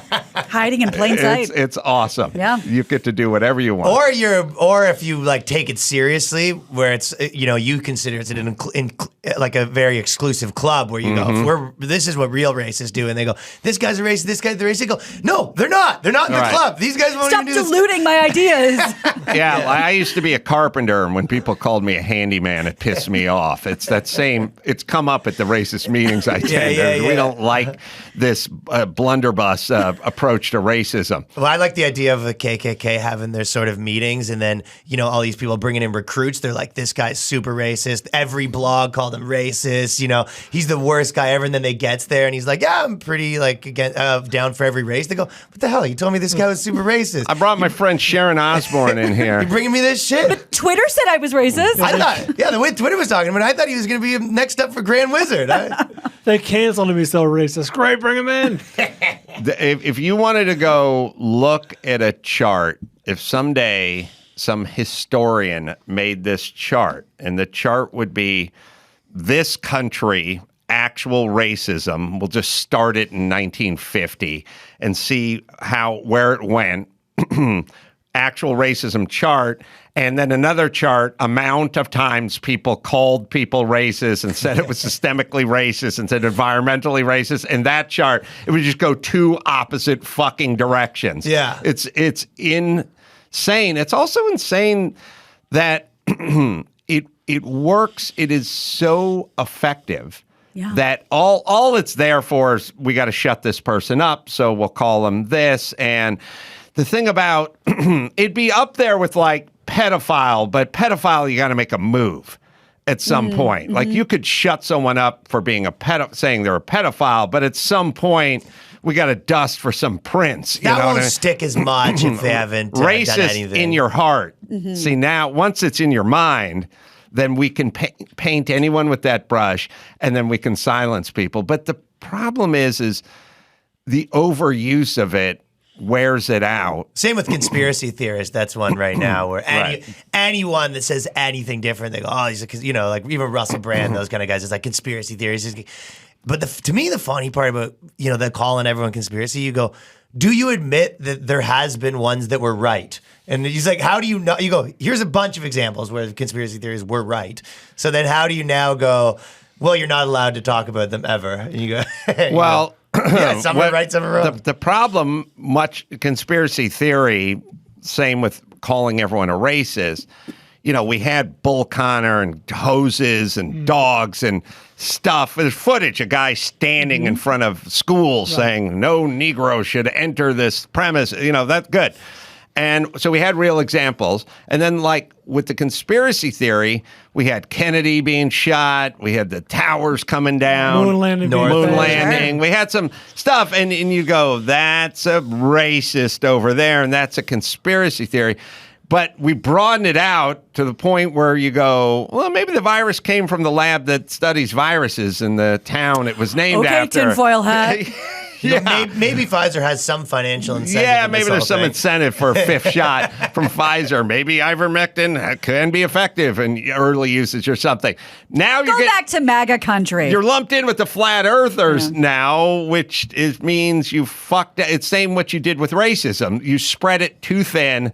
And now there's too many. Yeah. And you've taken the teeth out of it. I'll tell you, your girl accusing you of cheating or something is like every time it's like, oh, you looked at that girl, you shook that person's hand too long. And then eventually it's like, all right, no one listens to you when you say this. Yes, you can't. Yes, it's a good point, which is you may come off the road and there may be a condom wrapper in your backpack or something. and that's by all means accuse you of cheating for that, but not every time you go to the mall and your head turns as someone is passing the other direction. Right.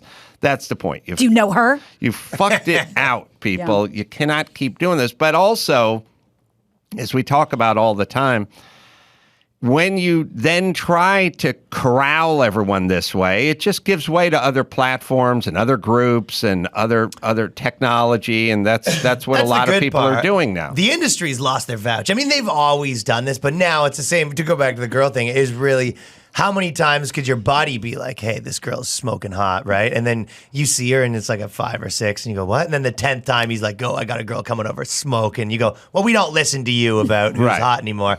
That's what the industry does a little bit with, comedians or podcasts. They go, this is the new person. They go, they're so funny. And everyone's like, I have eyes. After the 10th time where you go, you have to be insane to not kind of see the discrepancy of, who's, especially if you're in the clubs and you pay attention to the scene, it's real. It's like the same way that, sports is real. They can't say, oh, this is the new basketball player. And everyone goes, what? Your self-esteem's too high because for the rest of us or people like me, sometimes Adam, especially in his youth, I go, well, I don't think that's funny. There must be something wrong with me. I'm just going to shut up then. I guess I don't understand. Well, you can't argue with, people that are, I guess you can argue with views, but there's something about people organically just popping off, having these huge fan base, and then the people who matter. Like no one listens to who Comedy Central thinks is funny. They listen to who the people that they consider funny thinks is funny, right? Yeah, it's interesting. You listen to your buddies, not the teachers. Yeah. Yeah, I'm trying to. It's weird that in this tech society, this new world order, it's still all word of mouth. It's still everyone just talking and the algorithms about but the word of mouth contextualizes it. The algorithm can put you in front of people, but word of mouth really still decides. Like the streets still decide. Like, do we actually think that guy is good or not? Like in the hip hop community, they always say, "What are the barbershop saying?" Mm-hmm. The streets still have that's the forums. And let me translate that for Adam. What is Supercut saying? Yeah, I was going to say, can Whitey get a place to cut their hair and what's Fantastic Sam saying? Yeah, I go to the sports clips in Monrovia, and it's like there's no talking, there's no hanging, chatter. I can't find a good barber in New York. In New York, every barber's like it's like a Cuban or something like that, and what they try to do is shave the sides of your head. Yeah. They give you it's bizarre haircuts. I remember they give you the haircut of their land. Circa 1962. And they're dancing and the music's playing loud, so they're not listening to you. The other guy, I had a pretty longer on top last week, and I was like, listen, like, don't touch the top because I don't want any changes, just if you don't mind going on the sides. I look up, he's cutting off like just big chunks of hair. I go, what are you doing? He goes, oh, sorry. I'm like, this is crazy. I haven't thought about my Cuban barber for a million years. I had a guy. I don't know. He could have been from like El Salvador or something. I can't remember where he's from, but he had this great accent. And he would also, so my hair is kind of Jew-fro-y. Mm-hmm. And when you go to the Cuban guy or the old school guy, they brush it back. They're always bright and you look fucking weird. But that's how they finish it off, by combing it back. But this guy forgot about this. I haven't talked about this in a long time. He had his name was Philip, I think. He had this crazy accent. And he knew I knew about cars. And he told me, he goes, I'm thinking about trading in my Bobo for a Saab. And I said, your Volvo? Yeah, Bobo. So I said. I said, for a Saab? Saab. That's what I said. I said, wait a minute. Bobo. Yeah, no, Volvo. Bobo. I said, okay, Saab. I go, wait a minute. You're saying, you can say both of them. Just fucking get them in the right order. And he was like, and so now we're doing this all through the mirror because he's standing behind me. Yeah. And I'm like, Volvo. Bobo. Like, no. Saab. Switch Saab. Just use the fucking B. You can do it. And he's like, looking at him in the mirror. And at some point, I go, listen, I can fix this. Put a pencil in your mouth. Now try to say Volvo. You got him to do the pencil? I think I got him to do it with this pencil. Hygiene-wise, maybe not what you want. But he did put the pencil in his mouth. I was instructing him through the mirror the whole time. Did you give him a little, the rain in Spain stays mainly in the plane afterwards? It just, it drives me nuts that they can do both. They just will not put it there. Yeah. And then it always angers me that about the fifth time I've successfully toggled back and forth, and I don't speak two languages by any stretch, but I just did it for you. You can do it. They can do it. Yeah.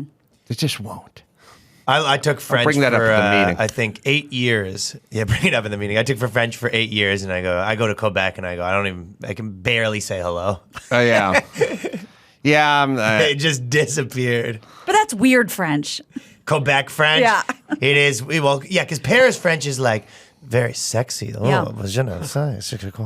then Quebec French is tabernacle, cigarette, poutine. Just disgust. Just an old lady with just way too much ash still hanging on the cigarette. That's Quebec French. Cheese on everything. Do they have a situation there too? They have a situation with like French and the language and the culture. The French people always want to leave. Yeah, they want to leave. Oh, because they see themselves as not Canadian. A lot of them, they're kind of like, hey, we're Quebecois. We're not. It'd be like if you had a little part of I guess Los Angeles, they're like, no, we consider ourselves part of Mexico, even though we're here, right? And we want our national language in Yeah. Spanish and stuff like that. Alameda. They pulled it off. No, they speak. If you go to deep Quebec, they don't speak English at all. Really? Hell no. So school is not taught in English. Nothing. No, people in Montreal speak both. I mean, it's a metropolitan, like Right. any metropolitan. But anywhere else, no, you go to deep Quebec, they don't speak English. Enough to maybe, whatever, a little tiny bit. To insult you. Yeah. No, they don't. And their license plates, I can't remember the French, what it says on the back, but the gist of it is I remember. That's what the provincial license plate says, which is we remember like when we didn't have to be part of this hellhole. We remember the good old days. That's so When funny. Canada was great. Yeah. What is their politics other than we're not Canadian? Are they progressive? They have one party called the Bloc Québécois, which is kind of like the Quebec party, and they always win in the federal election, so they get all the seats there. But they're kind of they have a weird thing that's going on because they're white for the most part, but everyone calls them like racist, right? And then they say, well, you're being anti-French. This is our culture. Right. So they kind of have but if you're the rest of the country, they'll do things like, hey, we don't want, you got to have you can't wear hijab for your license plate, for your license photo. If you want to get a photo, you have to have your actual face in it or something. And then everyone will kind of, flip out about it. And then they'll say, like, you're just screwing with our French culture. This is our French culture. Francophobes. Yeah. It's interesting. But that is, and the politicians have to be careful about it because here, for someone like Justin Trudeau, the obvious answer is just to be like, yeah, they're all racist, right? But if you say that, it's like you just lost all the French people. Like they're a block of voters the way that black people are probably a block of voters here. Mm-hmm. So you can't just dismiss them. So they have to be careful about it. God, we've broken off into so many fucking subgroups. I've been screaming about this into a microphone for 20 years. First off, they're to what It end? used to just be the punks and the mods, eh? Surfers and bikers when I was growing up. You had to declare when in the 9th grade at Walter Reed. Are you a surfer or are you a biker? Are you a soch or are you a greaser? Yeah, or Chanticleer or Puff when I That's was right. in high school. There was just that. Now we have so many groups and so many subgroups and so many groups of subgroups that everyone has to cordon off, and it has no end, and it's horrible for all policy, and there is no progress made in this. It's insane that it's so attractive. It's funny, just ignore it though. It's just to make your stuff and just be like, yeah, I'm not paying attention to any of those rules. It's like, because a part of that whole system only works if you listen to it. You know what I mean? Oh yeah. No. If someone comes up to you and they go, "Hey, why aren't you doing this?" You go, "Oh, I don't do that whole thing," and they're just like, "Oh, Okay. Yeah, I know that, and they quickly learn who gives the apologies and who doesn't give the and apologies. they get more mad at those people. At the don't give the apology people, but they don't ask them I for would an say apology. they get more mad more frequently at the do give apology people to some degree. They're essentially terrorists who see that as weakness. You know what I mean? Yeah. So like when you say to a terrorist, hey man, we all love our kids, we just want to get along, it's like, oh, you're pussy. Right. And You're a also, pussy, aren't it's you? the same thing that, like, if you're a extremist Muslim, you're going to be more aggressive to the other extremist Muslim that, like, tries to quit than a guy that was never an extremist Muslim. More dangerous to try to leave the gang Leaving than the gang to just stuff, live yeah. in the neighborhood. All right, let me hit X chair and then we'll get on and do some news. From the first moment I sat in my X chair, I thought, well, this is what a real office chair is supposed to feel like. I'm sitting in one now. Now, I bought one years ago and use it at my home office. And you look forward to it, man. Can your current office chair give you a massage or heat up or cool you down? X-Chair can with the LMX massage and temperature regulation exclusively designed for X-Chair. Plus, the customized support of X-Chair's patented dynamic variable lumbar, or there it goes, DVL. Try the X-Chair for yourself risk-free for 30 days. Once you realize just how much better your chair should be, you're never going back when you get your X-Chair. Am I right, Dawson? This week only, they're holding their special anniversary sale, so go to xchairadam.com now. That's the letter X, chair80am.com, or call 844-4XChair for a special anniversary sale pricing. Hex Chair has a 30-day guarantee of complete comfort, and you can finance your purchase for as little as $30 a month. xchairadam.com. All right, take a quick break. Come back with Ryan and the news right after this. I was absolutely not planning on not only starting with this, but including it. I just got a news alert, and I sent them a picture of it. We might not want to go there. I just got a news alert saying a Texas student, 22-year-old Texas student who was bitten by a dog 800 times. 800 times? Reveals her face, and I just quickly read this story. I'm not looking at that. It's not great. I got force-fed it. I did that to you. She was going to babysit, and they said the dogs would be in the crate, like 2 German Shepherds, and they weren't, and they were wandering around and just fucking mauled her, took her ears, her nose. It was horrible. Sorry, it was a news alert. I couldn't be with that alone. Let's talk about... When I was young, I got bit by a dog, and I got 80 stitches or something like that. 80? Under your eye? And it was a big, like, on my lip and my eye. So here, there's a scar here and a scar here, and it's kind of a thing I talked about. But they basically, the family of the dog and the doctor, they go, you can decide whether they're putting the dog down. God. Yeah, you're like 12. There's a lot of pressure. Yeah, you got to decide. That's what they say. What about the dude who threw the old lady down the subway stairs? Yeah. She should be able to decide. She should be able to decide. They let me decide, right? And I'm the easiest decision ever. Like, do I get to do it? Right? No. But you say no, and then the crazy part was a month later, the dog bit off a baby's finger. Like it attacked someone else, and I was like, this baby's gonna have some tough decisions to make. Jesus. Isn't that crazy? Oh my God. Well, let's talk about something that is emotionally grotesque. Now, who else has got some story? Thank you. California gas costs. Let's talk about the gas. Shattered another record this week, leaving us residents here paying the most expensive gas in the country. Fox News reports that in a Tuesday letter addressed to our governor, Gavin Newsom, a group of GOP lawmakers urged the governor to temporarily suspend the state's 51 cent per gallon gas tax. We've been talking about this. Like, we're all having a hard time. Just get rid of the tax. And that was denied. Not going to do it. The tax is reported to generate about $8.8 billion in revenue a year.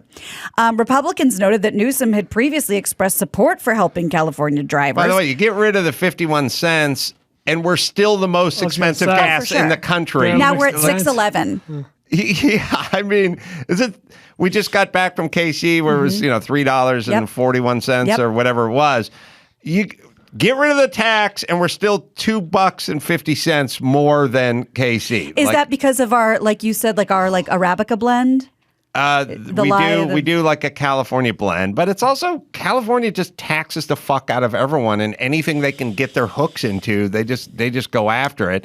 And then they're always talking about like the people. And it's also, they never really tell you, but much like the road diet, we're going to create a lane for bike lanes. You're going to create a bunch of traffic. The idea is we can bottleneck every road and get the gas up to $8. Then we're going to force people into solar panels and electric cars. Right. Well, he's not a total monster. Newsom wanted this. He's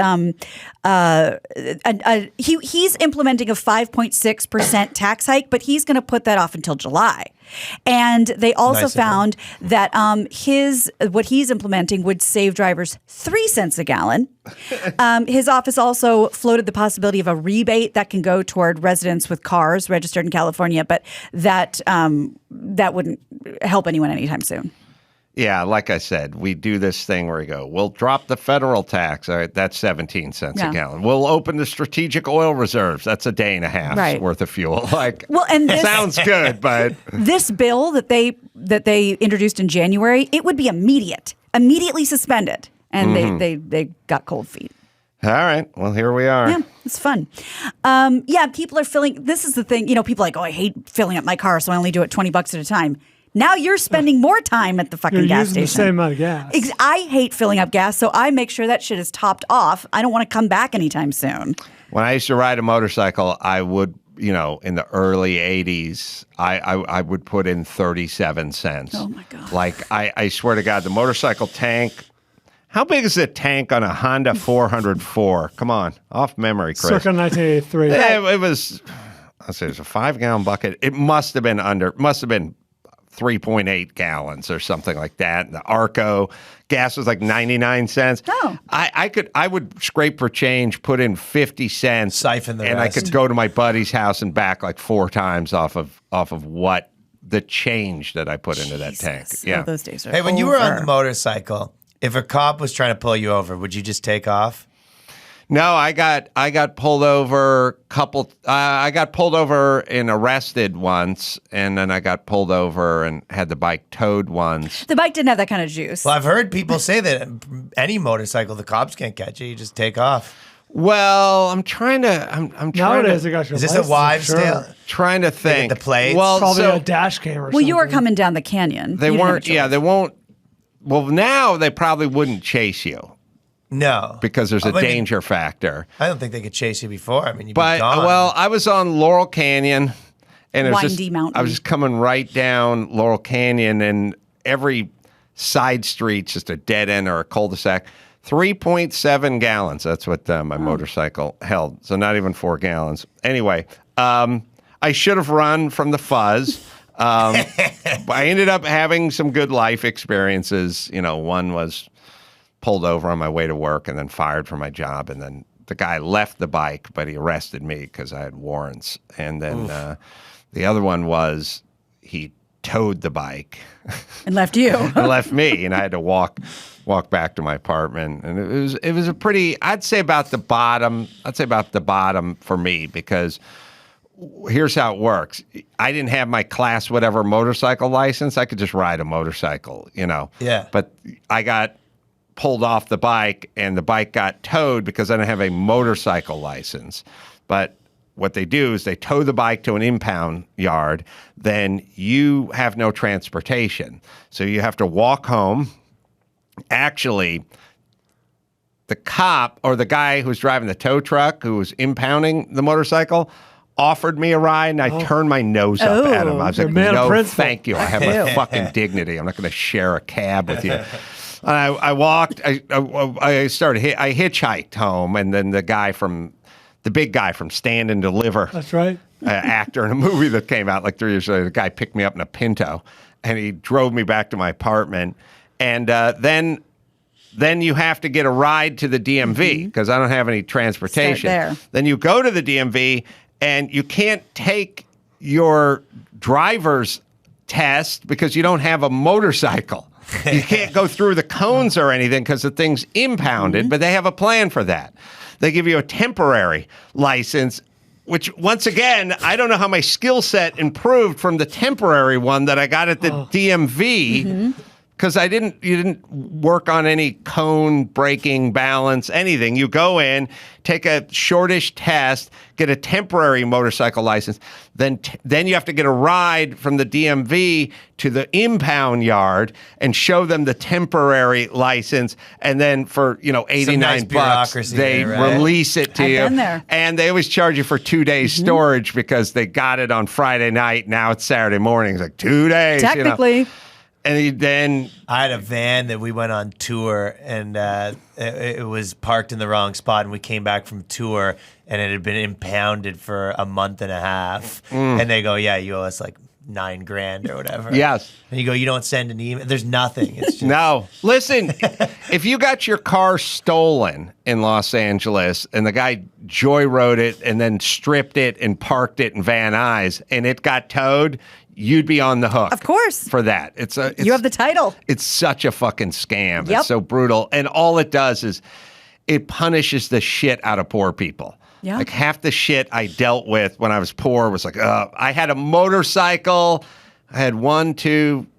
I had 4 motorcycles. So one is I lent it to my fucking roommate. He took it to UCLA. He was a student at UCLA. While it was parked at UCLA, someone stole the license plate. Then he brought it back and parked it in front of our apartment, and they towed it. And when I talked to the guy, it's like, I was a victim of crime. They stole the license plate. And he's like, yeah. And then he goes, we shouldn't have towed it. That was a mistake. And I was like, well, tell the tow yard guy's like, hey, either pay or get the fucking bike Two back. different people. And go complain to the police, And it was like, I just fucking had to pay. Of course, fucking roommate never chipped in. I do love those people. That part where you go, what it costs, I'll pay her half or whatever. Yeah. No. Yeah, sorry about that. Mm-hmm. Well, here's some potential good news, at least for people with seasonal affective disorder. I think this is a real win. That annoying twice-a-year changing of the clocks, we might be over that soon. The Senate on Tuesday voted to make daylight saving time permanent beginning next year. It's called the Sunshine Protection Act, and it was approved by a unanimous voice vote. Sounds like a band from the 70s. It does. Do a little dance, make a little love. Sunshine Protection Act. Yeah. The bill now heads to the House, and at some point Biden has to sign it. The White House hasn't revealed whether Biden supports the bill, because this is we're out of problems. This is all we care about. Nancy Pelosi declined to say where she stands on it, but hopefully, I think we're all done with changing clocks and shit. I think we're archaic. Well, where the fuck were you Why is it guys archaic? 3 days ago when I was in KC, waking up after 2 hours sleep? What's changed though? The whole idea is so you get more sun, right? I thought, and this could be a wives' tale too, but I thought the whole reason was because of farmers and I heard farming. the same thing. And that's like, who is that The affecting rotation among of us? crops. Yeah. And by the way, that. Arizona's And- been on to this for years. It's like, That's fuck it, absolutely we right. don't do this. Yeah. I also heard that at first there was a limit when it really got into effect. There was a limit on the amount of energy the United States had, and they figured if they changed the clocks and made the daylight last an extra hour, people would not be inside using electricity. I buy that. Interesting. Kind of makes sense. Pelosi wouldn't comment She on won't it? comment. This is too controversial. Yeah, too hot a topic. Chris, have Third rail. Pelosi's she's completely lost it at this point. I don't know if you can find her. She was discussing sending MiGs to the Ukraine and that she'll talk surface-to-air about. missiles, and she wanted to take planes and take out that 40-mile convoy and stuff, but her hands were fucking flying. Was she wearing the dashiki? I'm not sure. I'd like to yet. see the hands. The hands are going nuts now. Like like to see completely that. nuts. Well, Chris will find it. Okay. It's a funny clip. Well, let's talk about Tom Brady while he does that, because we haven't talked about all the Michigas. There's so the many football. stories. That and more. So, yes, the football. Somebody paid $516,000 That's right. for his last touchdown. You were way off, Quote. by the way. It's 518. Oh, 18, sorry. Yeah, that person just got wrecked. Well, and Yeah. there's so much to this. So he's unretired now. We know Tom Brady announced over the weekend. Great news for a lot of people. Not good news for this guy, as you said. Just hours before Brady's announcement on Sunday, somebody spent $518K on the ball that Brady threw to Mike Evans for what, as of now, was his official final touchdown. So that thing has got to just plummeted through the basement floor in value, right? Well, yes and no. Sort of like Banksy and his... the shredder? Shredder. Well, what I've learned from this world is the story Right. is the big part. Yeah. And first story is Tom Brady's last ball. But this is getting more ink Yeah. That's than true. that. That's true. And now you go, remember that? This is The the fake famous retirement ball. When he Well, came back? Yeah, right. Right. So in a way, it's getting so much ink and Yeah. so much buzz that in a weird way, it could be worth a lot down the road. But there's this other thing going on. So Tom Brady's return from his brief retirement might have leaked to some professional gamblers I heard about before this. he announced it on Sunday. It seems this better lay down big bets at the Westgate Superbook on Thursday when Tampa was a 60-1 long shot to win the 2023 Super Bowl and the 30-1 to win the NFC.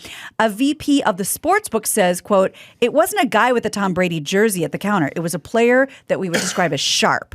With that type of play and the announcement we heard that he was unretiring, there was information that was being shared prior to this official announcement."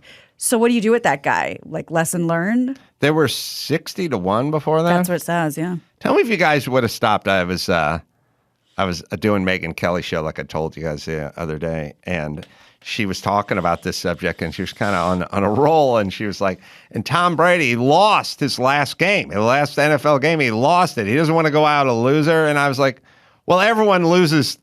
When you make the playoffs, you either win the Super Bowl or you lose your last game. That's how every team in the NCAA tournament but one will finish with a loss. Yeah, Aaron Rodgers lost his last game from last season. Everyone lost their last game except for one guy. So, but I didn't. I was going to jump in and go like, she's on a roll. Don't be a Will Actually guy. Yes. Oh, you got the Pelosi. I want to see that hand thing. Something's going on with her, and it's taking its toll. This morning he was less on the ask for the policy, more on let us do it, help us get the planes. But also there is a school of thought that thinks the anti-aircraft missiles and the rest are a very important way. Myself, when I see that those tanks, that 40 miles of tanks. Maybe she's her own sign language interpreter. I'd like to take out those tanks. I mean, I think that them having more planes might be useful, but that I'm not a military strategist. Oh boy, this is wild. I hope that we will be able to get up to a place. I hope. You asked me how It's your aunt that's like just jazzed up on perks. Which are the kinds of planes they've been flying. Yeah, her hands are just can go to Ukraine. The F-16s, especially if we have an excess of them, can backfill for Poland. Oh boy! So it feels like someone who just got booked trying to poison someone because she's in the will. It's sort of. First off, they should declare a no-fly zone on her fucking hands. Someone's got to tell her, "Hey, you got pockets." She just smack somebody in that pantsuit, baby. Tuck them in, man, because they're fucking.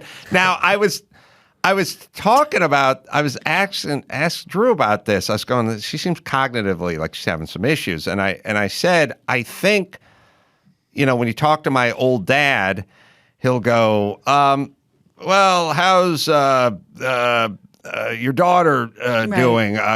He's like, in Biden will do that once in a while. He'll go, the head general over here, he's having trouble with the name. Right.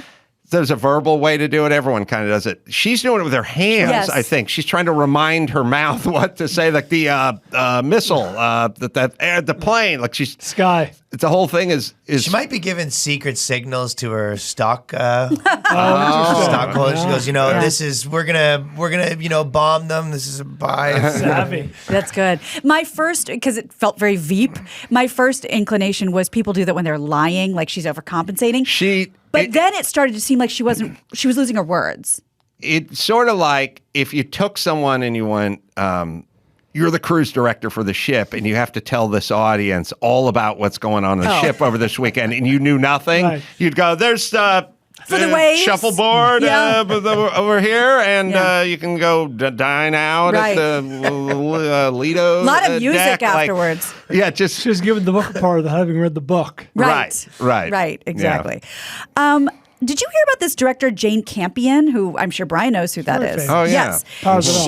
Exactly. She apologized. She gave some shade to the Williams sisters. I think she was trying to be cute. Didn't work out, and I'll play the clip. But she's apologized to Venus and Serena Williams after a comment she made during her Critics' Choice Award acceptance speech for Best Director. The apology she gave stemmed from one particular moment in that speech when she says this. Go ahead. Serena and Venus, you are such marvels. However, you do not play against the guys. Like I have to. Oh, the goodness. That's a look.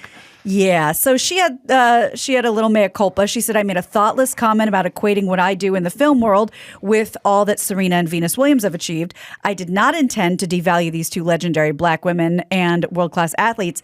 The fact is that Williams sisters have actually squared off against men on the court and off, and they have both raised the bar and opened the doors, and they're remarkable women and yada, yada, yada. I think she was trying to be very clever and cute. They have mixed doubles where they take a black person and a white person. Is that what mixed doubles I don't know if that's... Oh, I assume when I heard mixed double. I mean, I don't know a lot about tennis, but...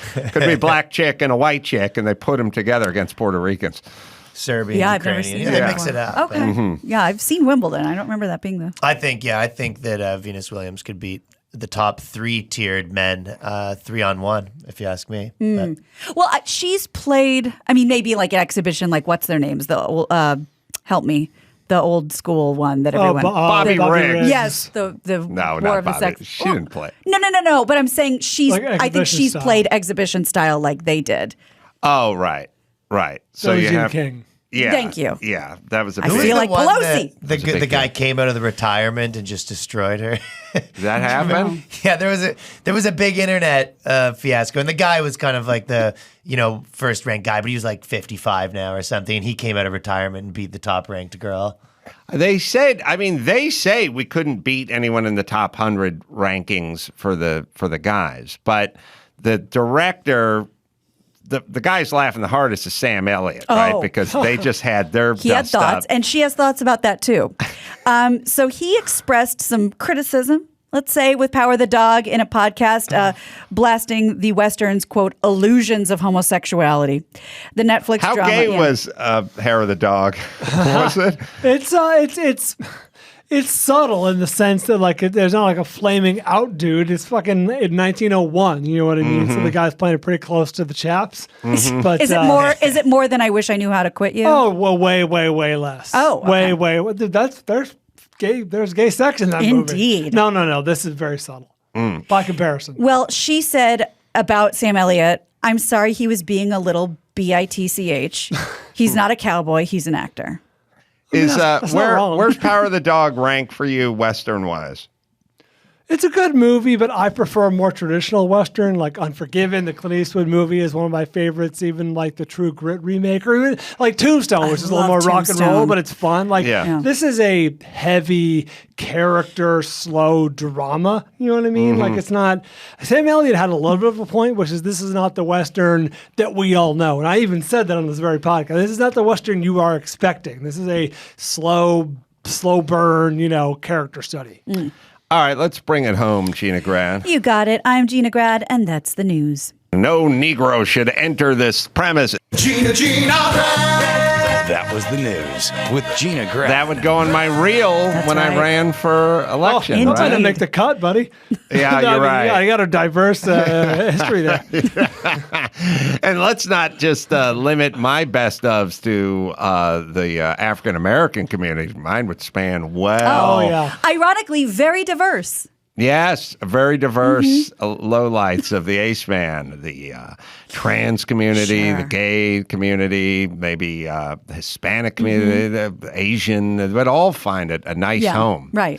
Very inclusive, ironically. I think the editor would call it an embarrassment of riches. And he'd want to know, can we cap this at 7 hours? And they'd go, no, we need Let it play. We need a 60-second version of this just to run for a commercial. And he'd go oh man, this is Sophie's choice. I have to kill so many of my children. God, so much great language from the Ace Man over the years.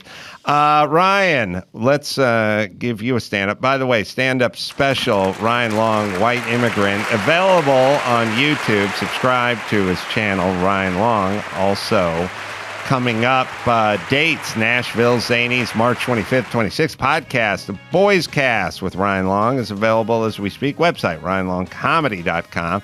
Brad Williams, well, just go to BradWilliamsComedy.com and find out all his dates. I'm going to be in Indianapolis at the Helium coming up May 6th and 7th, and you can just go to AdamCarolla.com for all my dates. And until next time, it's Adam Carolla for Ryan Long and Brad Williams and Gina Grad and Bald Brian. Say it! Mahalo. I'm Bobby Hollander, and I'd like to introduce you to a new tape. Are you looking to spank it when you're by yourself?